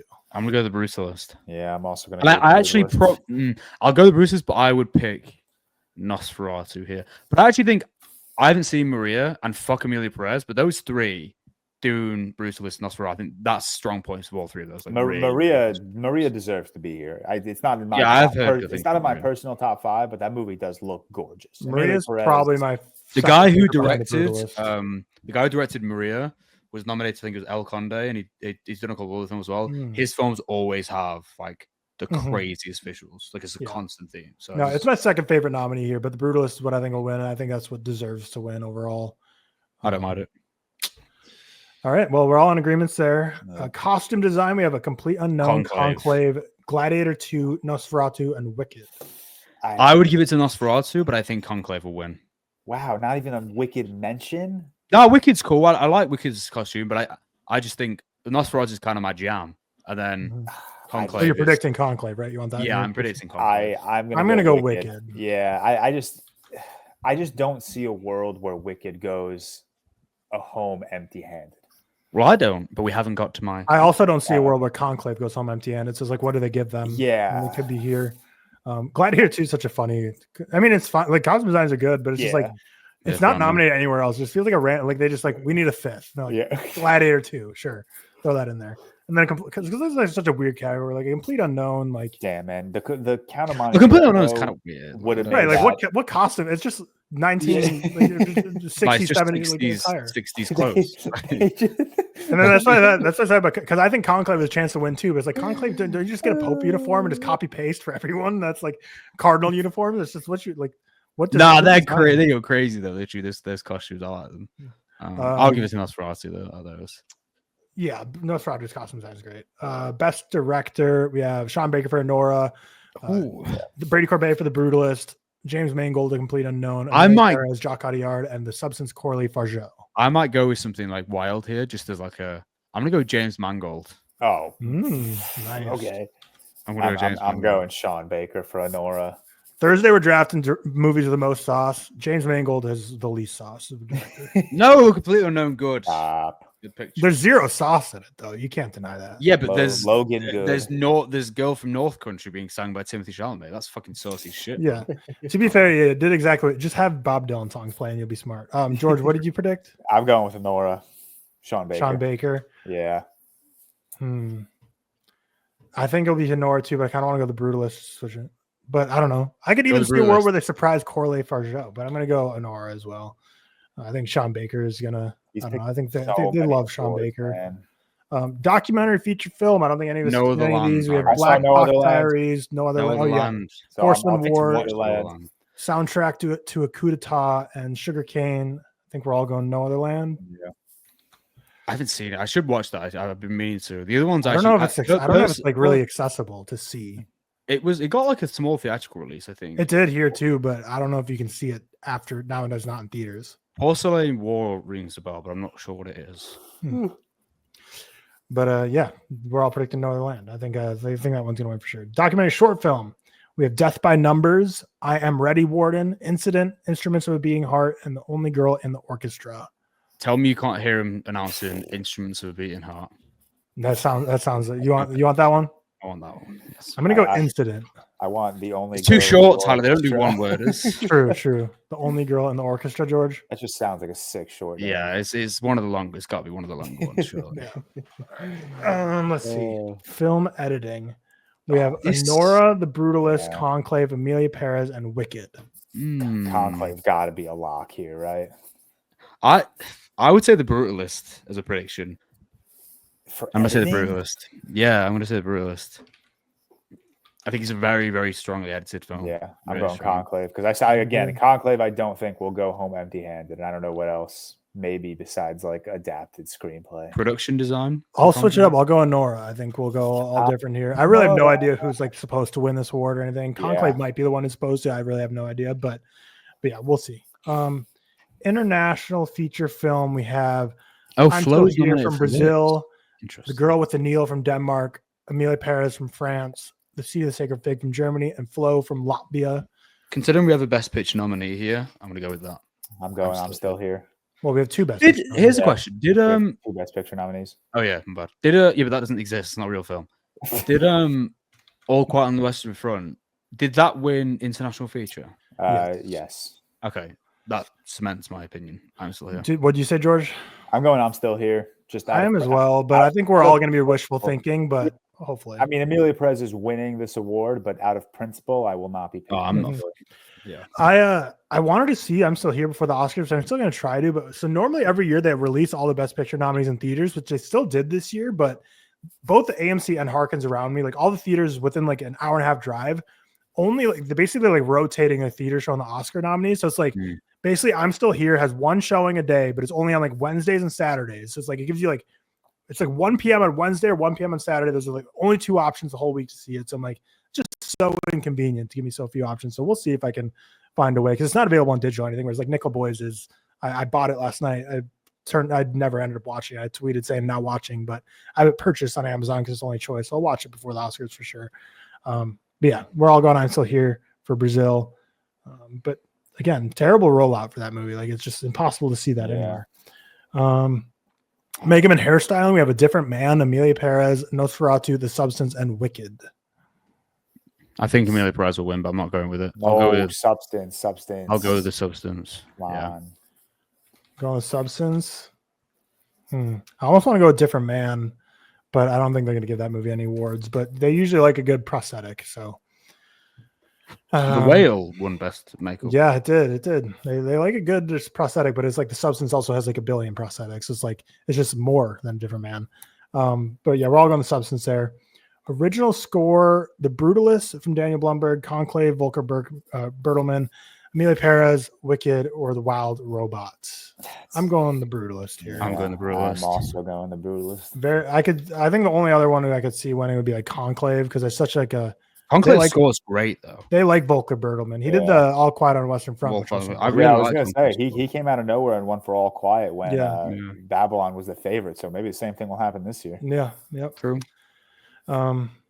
Original song: El Mal, The Journey, Like a Bird, Mi Camino, and Never Too Late. Probably the worst collection of songs we've ever had. I refuse to go for either, so my pick will be Like a Bird. From Sing Sing, love it. Yeah, won't win. That would be so based if they give it to that. George, What are you going with, Tyler? I'm going El Mal. All right, then I'll go with something else so we could have different picks. I'll go Never Too Late. The Elton John. The Elton John. Watched the whole ass documentary for that damn song. Is it a good song? Is it good? It's fine. It's completely fine. Brilliant. But did none of us select Diane Warren's song? Which one was Diane Warren? Is that The Journey? The Journey. And none of us selected hers. In typical fashion. Oh, all right, I'll pick The Journey. No, I'm saying she's never won, but she's been nominated. What's 688? I've never heard of that. It's like the first all black female battalion in World War II. You watched it, didn't you, Tyler? Yeah, it's like a great, incredible story, but like the movie itself is just so ass. It's like Rust in 2.0. Like Rust, it's such an important story that they just don't do service to. But I think Kerry Washington is really great in the lead. So George, you wanted to switch to The Journey? Do you think Diane Warren's taking it home for the first time? I think Elma is winning, unfortunately. It's directed by Tyler. I'm taking it. Oh yeah, I forgot it was directed by Tyler Perry.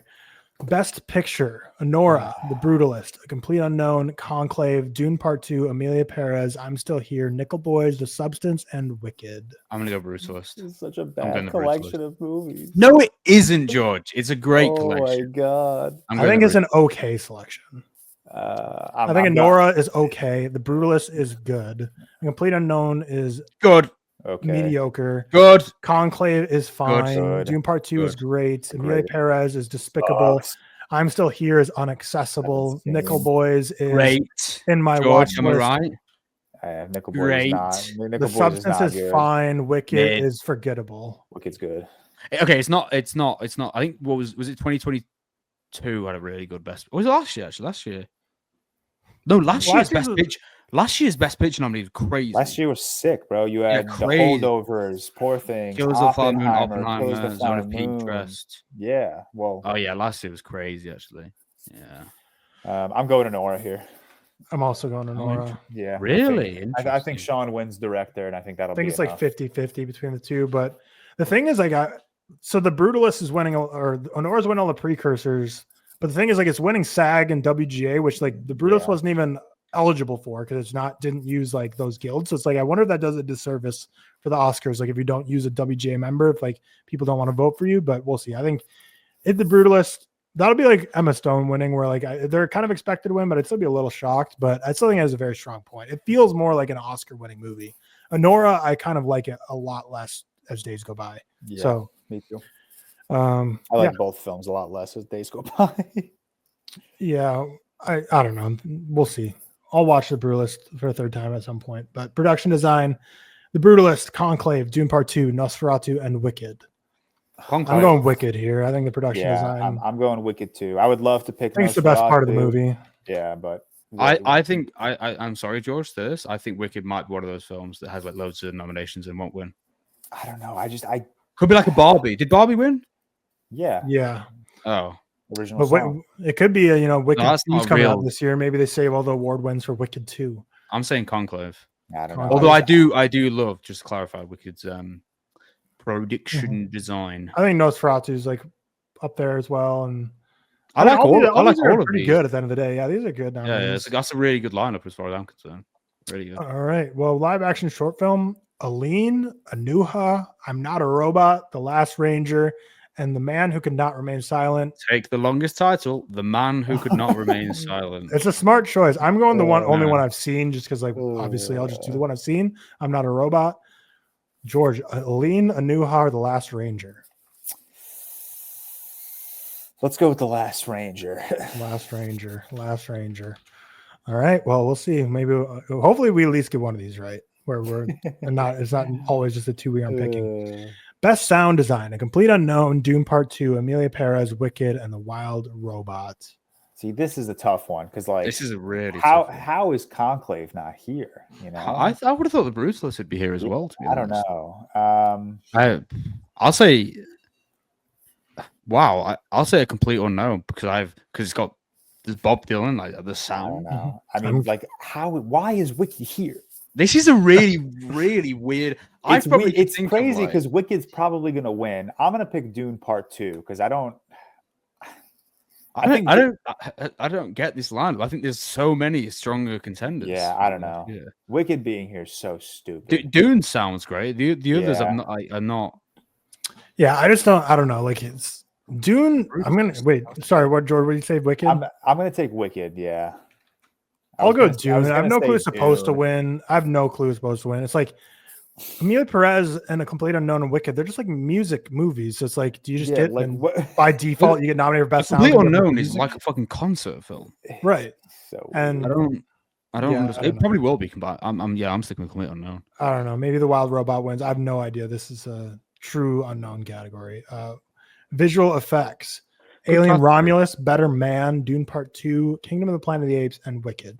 Planet of the Apes. Surely it's got to be like the Avatar. Surely.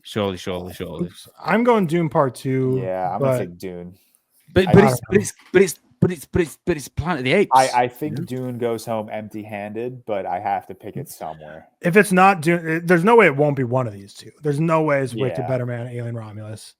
Would be jokes if it was. Wicked's like the only one. Like it would be like if it's gonna be a surprise, one to be Wicked, but there's no way just like a one nominee movie. Like I guess Kingdom of the Planet of the Apes is a one nominee movie, but that's Alien, like Romulus. outlier. I still haven't seen Planet of the Apes. I'll be watching Romulus this week because it's nominated. So Planet of the Apes looks fucking amazing. Yeah, Planet of the Apes looks incredible. Deserves the award. I think it deserves. Like Avatar, I think it easily deserves to win of any. Yeah, it's crazy. All right, we have our final two categories: the screenplay first, adapted screenplay with A Complete Unknown, Conclave, Amelia Perez, Nickel Boys, and Sing Sing. Conclave.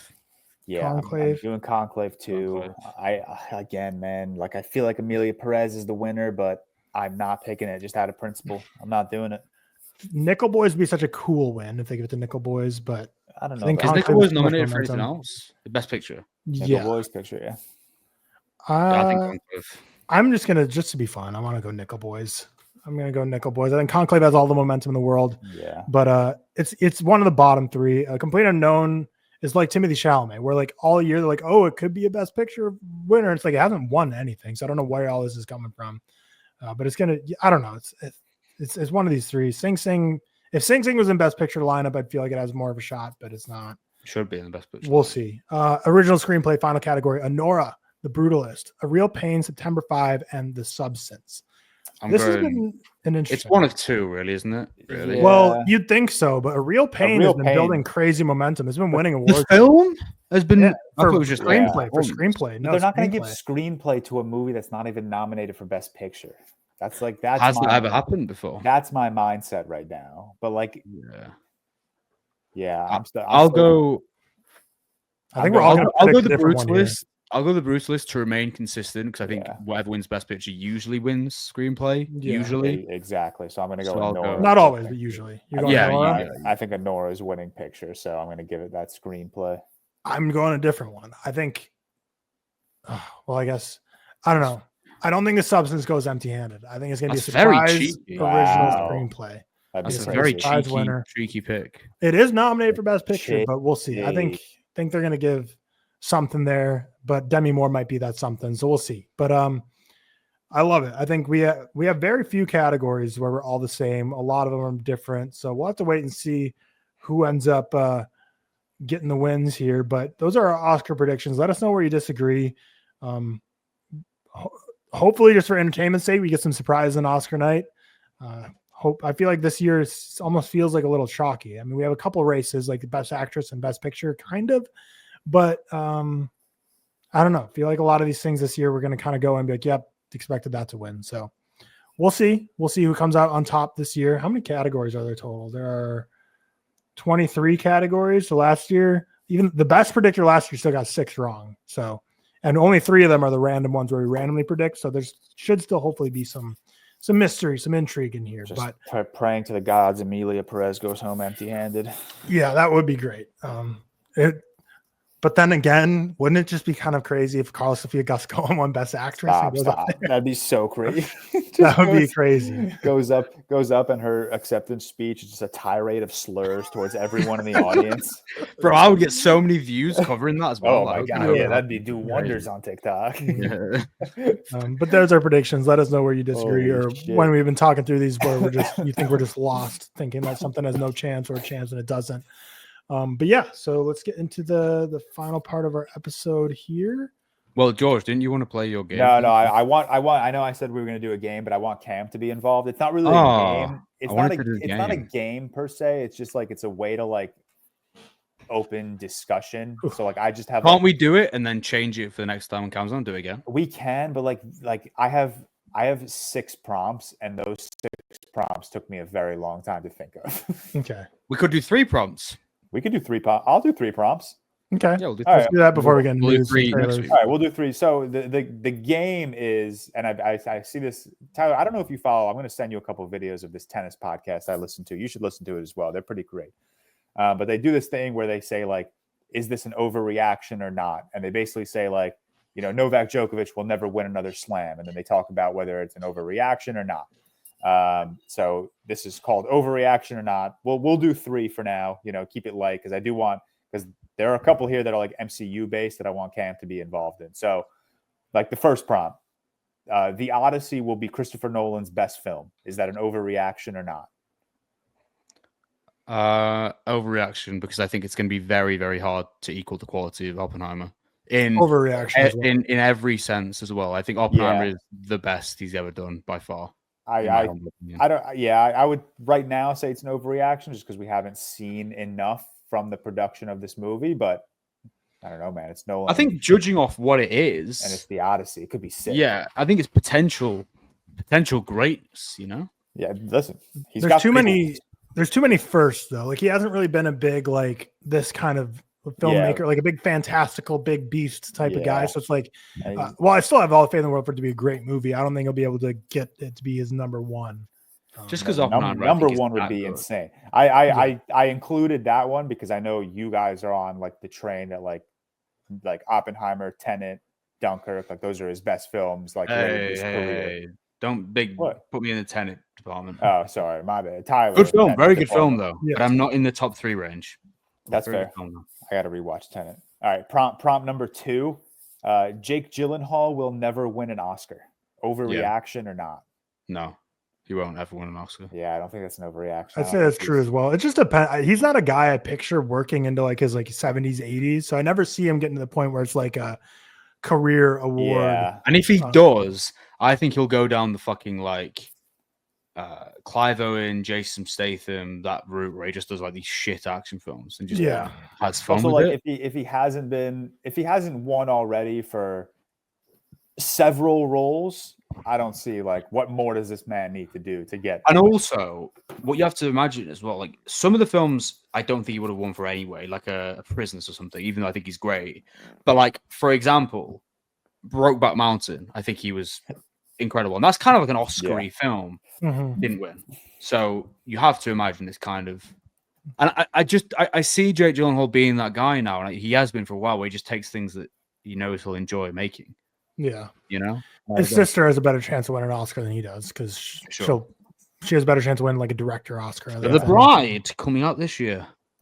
Oh yeah, I forgot about that with my goat Christian Bale, dude. My favorite things are seeing those pictures of Christian Bale and his tiny ass dog. His tiny ass what? Dog. He's got like this little like fucking like doodle. It's so funny. All right, we'll go third and final prompt because I want Cam to be involved in some of these. The Mission Impossible franchise will not end after the final reckoning. It's tough because like I don't think Tom Cruise wants it to end, and I know why they've marketed it as this because it's a great marketing tactic, and I think but I'm gonna say yes. However, I think there'll be a spin-off at some point when that's they realize. I think the last one will do well. Yeah, but I think Tom Cruise might go on to do different things. I think this will be for sure. Well, not for sure. I can't say for sure, obviously, but I think this will likely be Tom Cruise's last Mission Impossible movie. I think so.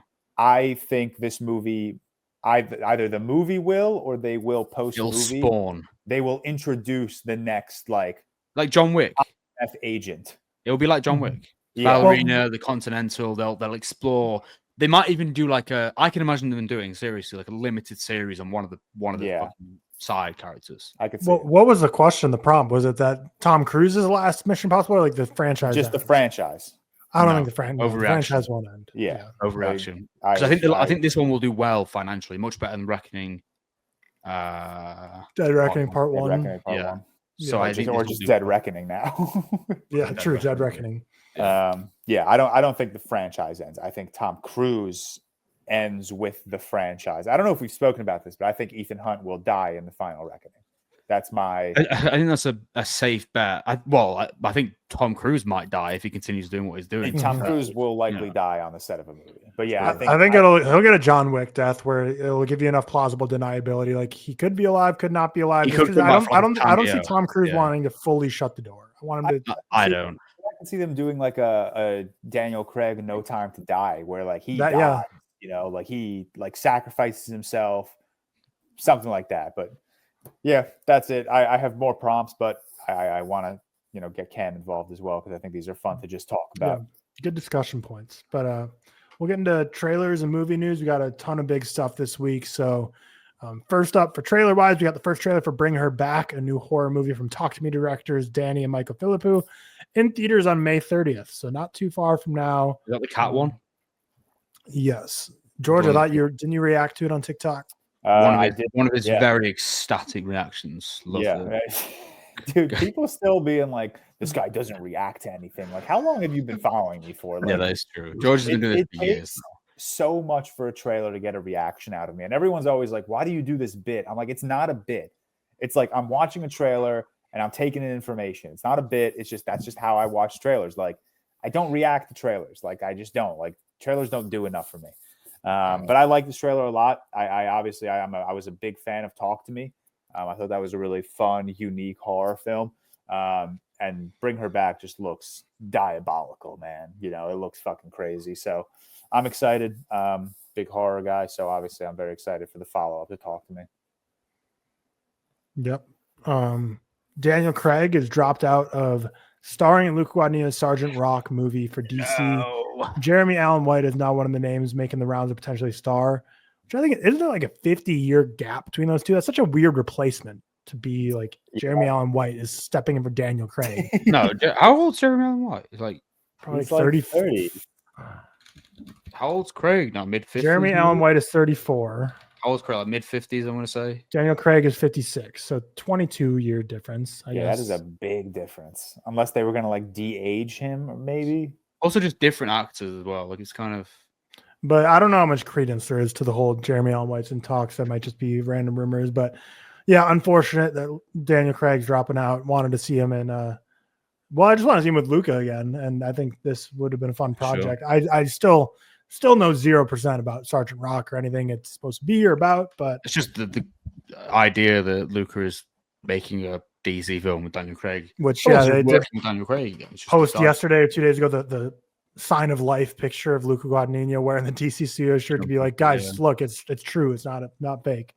But yeah, no Daniel Craig, bummer. But we'll see who ends up replacing him again. I don't know what kind of character you need to play Sergeant Rock, but Jeremy Allen White, I like him in pretty much everything he's been in, so sure, should be fine.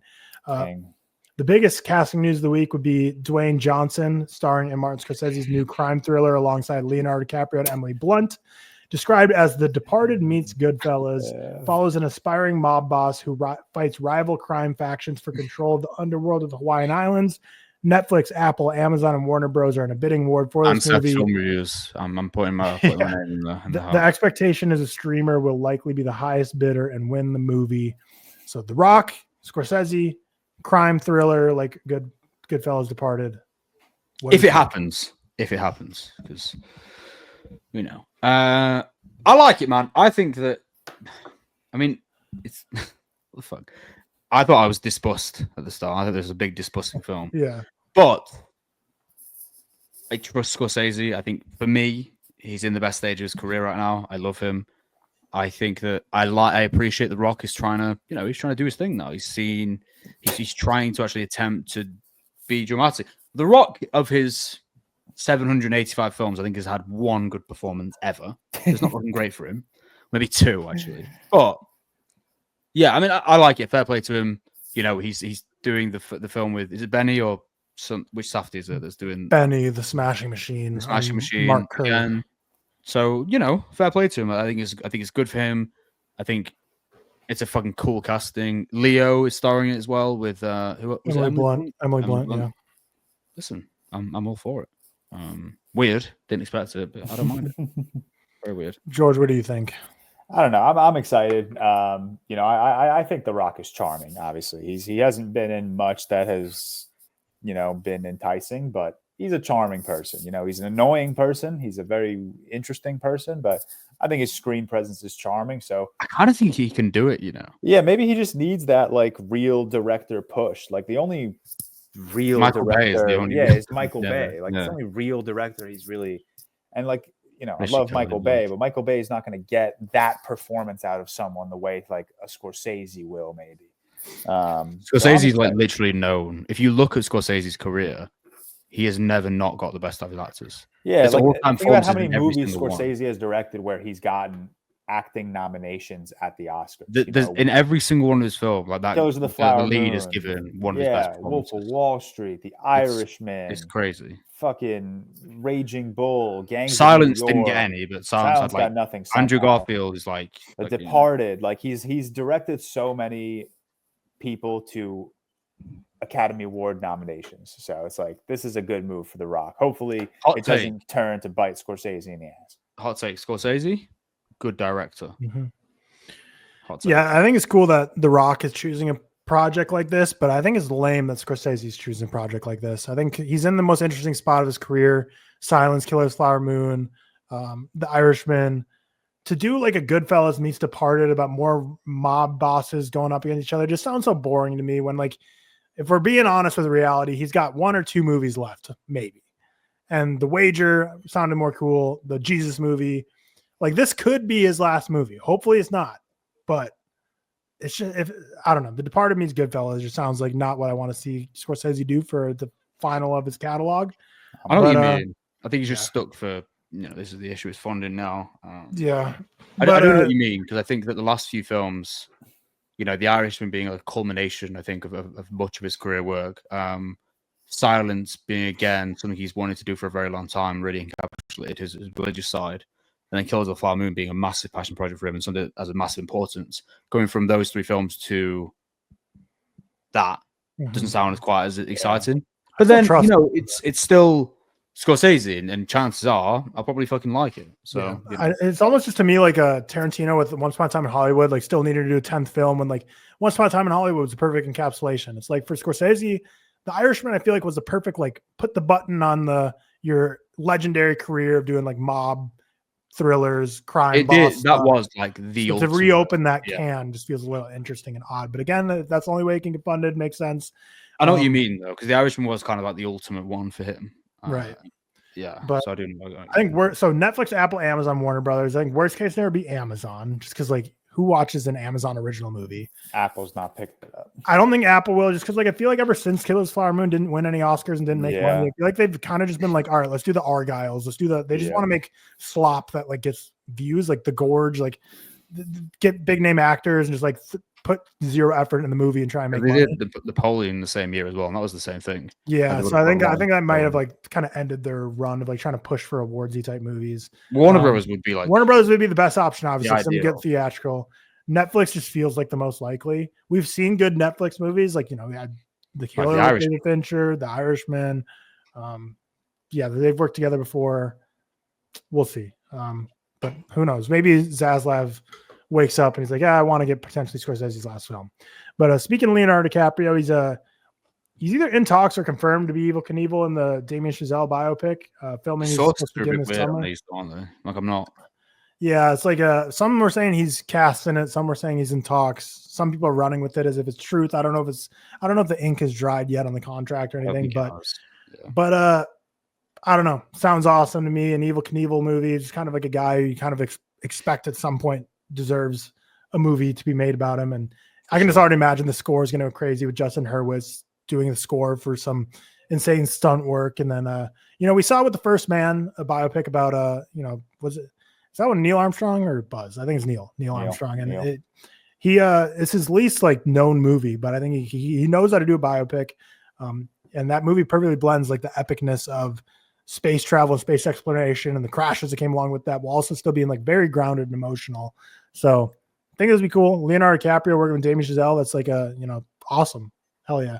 But we'll see if it ends up being made. This is not the prison movie though, so I'm confused. But I guess Evel Knievel was arrested at one point. So because for like years it was always like, oh, Damien Chazelle's next film takes place in a prison. And then everyone so made the sick. joke about director's jail for like Yeah. months. I think. But I don't know what happened to that prison movie. We'll see if it ever happens. Speaking of Amazon officially now has creative control of the James Bond franchise in a new joint venture deal. Michael G. Wilson and Barbara Broccoli are going to remain co-owners of the Bond IP, but they're stepping back on other projects. What's her name? Barbara Broccoli.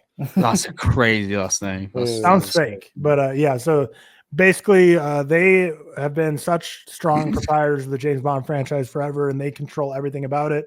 Now they no longer will. Amazon has the control. So franchise is dead.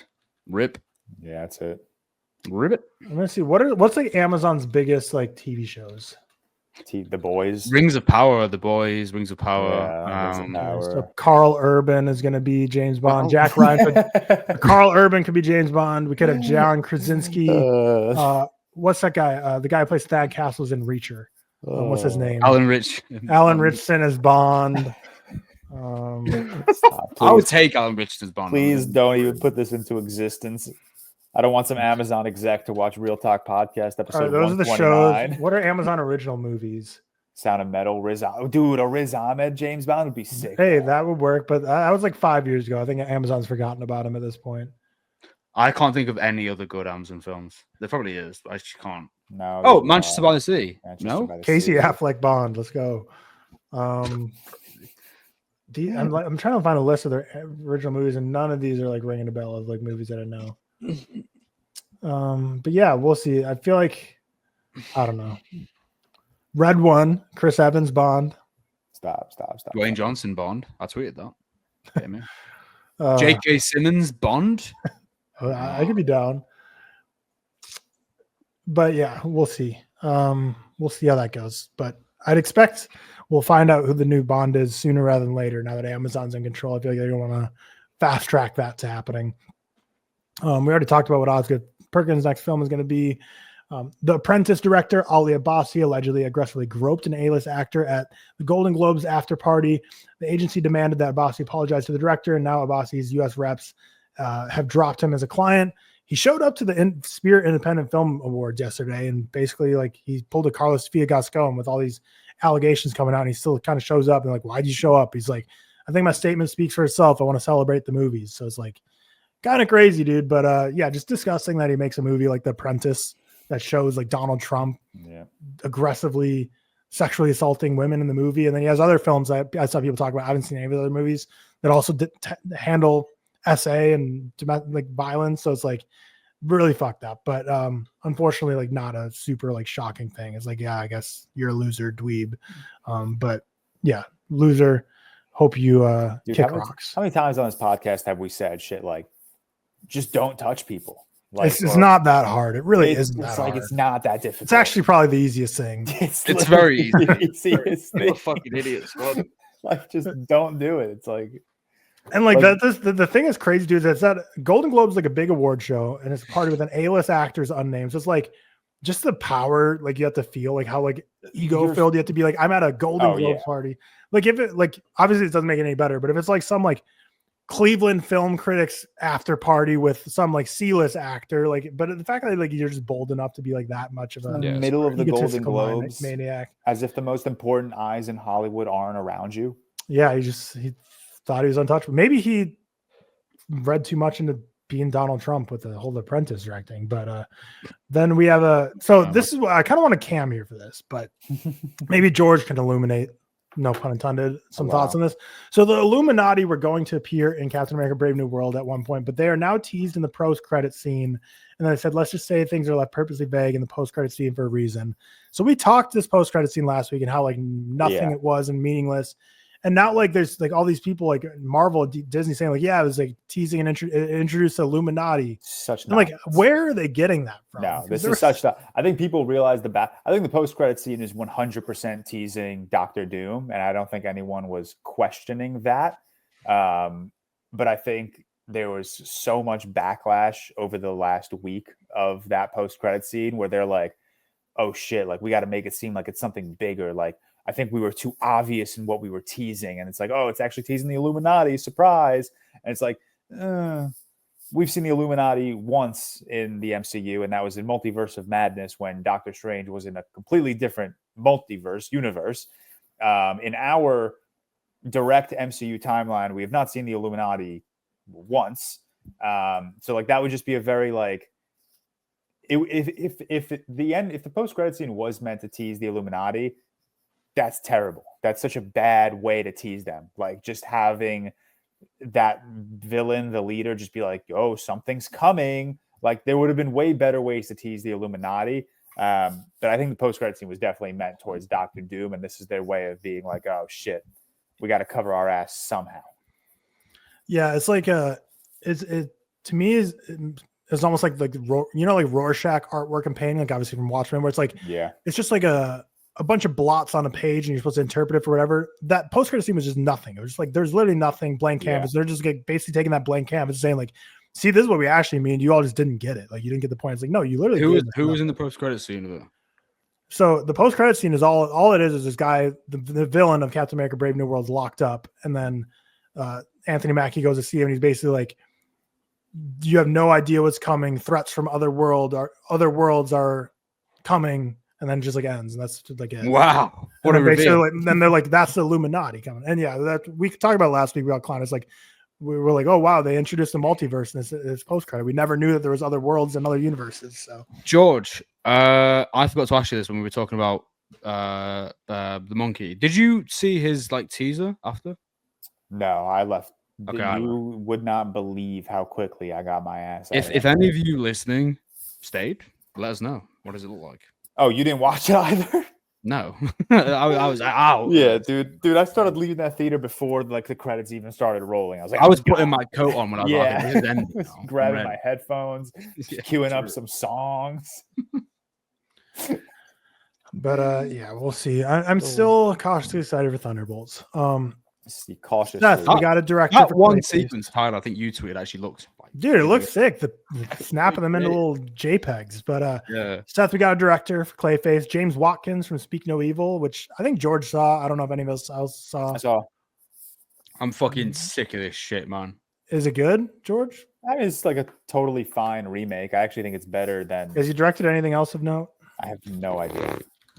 Should have been me. That's what it should have been. Should have been me. The Woman in Black. Peach, you really? The movie. There you go. Wait, is the Woman in Black the one with Daniel Radcliffe? Yeah. Great film. That. I love. He directed Shut Up and Dance, Black Mirror. Okay, this guy might be cooking. Shut Up and Dance is one of the best. Speak No Evil is a good movie. Like it was like also Eden Lake. Seth, Eden Lake's a good film as well. Eden Lake's cool. Hey, I tell you what, fellas, we might be. This might be the guy for Clayface. Yeah, you should DM him, ask to cast you. And he's bald, so maybe he's me. Okay, I'm more optimistic after seeing what he's been in, because obviously every tweet most recently makes sense with Speak No Evil. So everyone's like, "Oh, director Speak No Evil." I'm like, I haven't heard the greatest things about it, but looking at the rest of the stuff, Woman in Black, Black Mirror, that episode of Black Mirror I really like. So okay, Shut Up and Dance is a peak episode of Black Mirror. Yeah, it is. It is good stuff. So let's see what you got. Sounds like we might be cooking with fire here. Go James. So now George news. Keanu Reeves has pitched a story for Constantine 2 to DC Studios, and they're going to try and write a script. Constant mid. It is fun. You two are like Seth's just like obsessed with Clayface. George obsessed with Constantine. These are two IPs that no one thinks about more than 2 seconds of their existence of life. But you two are so obsessed with them. Listen, I would love my Constantine sequel. I would. But there's something very important about this Constantine sequel. And that's we need Francis Lawrence back. Okay? Because that first Constantine movie has such a distinct style to it. You can't just give this to some other director that's done other superhero movies. You got to give this back to Francis Lawrence. Like he's got to be the one handling it. Because I didn't realize it was the Hunger Games guy until now. I had no idea. And the I Am Legend guy. Oh shit! Yeah, I Am Legend. Cool film. So I'm excited. I mean, if Keanu's trying to be back for it, then I think that's bodes better for Baby, like just to bring the whole crew back. But we'll see. But they're trying to write a script. IMAX CEO Richard Gelfond says he thinks that there are 8 movies planned for Greta Gerwig's Narnia franchise. So I reacted to this, and then I was like, oh, wait. I think I think she'll probably only direct 3, maybe 2 or 3. I think the others are on. But I didn't know they were doing every single book. That's a lot. Also, I think they'll do 2 and then none of the others will be made. I anticipate that. I don't think they'll get 8 though. So there's 7 books. 1, 2, 3, 4, 5, 6, 7. Yeah, 7 books. So I guess that makes sense. That would be a typical franchise run. You do the 7 books, and the last one's going to get a 2-part. Part 1, part 2. Harry Potter did it better. Well, Twilight did it first. Did it the best. Yeah, true. So Narnia. Obviously, there's a Lion, the Witch, and the Wardrobe. They made a second one, didn't they? They made like 4. Prince Caspian. Right, even thinking what makes me laugh. They made 3. Like 4 films. There's 3: The Lion, the Witch, and the Wardrobe, Prince Caspian, and the Voyage of the Dawn. Demeter. Voyage of the Dawn Treater, which sounds like someone trying to like cheat on a test and change it a little bit. Instead of the Voyage of the Demeter, the Voyage of the Dawn Treater. Prince That's the first 3 books. The first 3 books. Ben Barnes, Prince Caspian. So stupid, man. That was so funny. Memories. I don't know if they are doing 8 movies, then they won't do 8 movies. Hopefully, they don't cast like Saoirse Ronan and Timothy Chalamet. Even though if they were doing 1, I would love that. Just because they're Greta's, guy and girls. But don't lock them up for 8 movies, please. Do you know what? I will say this, right? I don't like it because I don't think she should be doing this. But I will say this: I can imagine like a Lion, the Witch, and the Wardrobe in Greta's, with her ability to make these like flamboyant sets, and hopefully like we have a very good production team going on. It bodes well. You look at like a film like Little Women, the Christmassy, snowy vibes. I can see it. Yeah, no, I think it'll work. But she's doing the 1 for you, 1 for me. She did the 1. Lady Bird was for her. Then I guess probably Little Women, the Barbie, and Narnia are all kind of for you. She really likes Little Women, I guess. But those are all kind of studio-y movies. So we'll see if this funds more of her passion projects as well. But Brady Corbet always talks about 1 for you, 1 for me, and he hasn't done the for you part yet. So I think he's forgetting that. You have to do the for you to make the funding and make money to do the for me's. Well, he did just make Brutalist with like $8 million. So yeah, but he also said he like made 0 money from it, and he's like, true, actually, yeah. So he's got to do 1 for you. And he directs some commercials. He needs to. Maybe he doesn't want to taint his filmography with a. Do a fucking Marvel film, man. Get in there. Seriously. The Brutalist Disney live action remake. The Brutalist has entered the Marvel Cinematic Universe. After the Thanos snap, he had to rebuild all of New York City. Just a whole repeat of the first film because of Thanos' actions. All right, Bong Joon-ho's next live action film is going to be a horror action film set in underground subway in Seoul, and he said that it's his life project, a story he's been thinking about since 2001. Hell yeah. Passion project. Anytime a director is acclaimed and unreal as Bong Joon-ho or any of the big guys says they're going to make their passion project finally, you lock the fuck in. Yeah. So this is the most like dudes will see this and just say hell yeah. Like literally hell yeah. Yeah.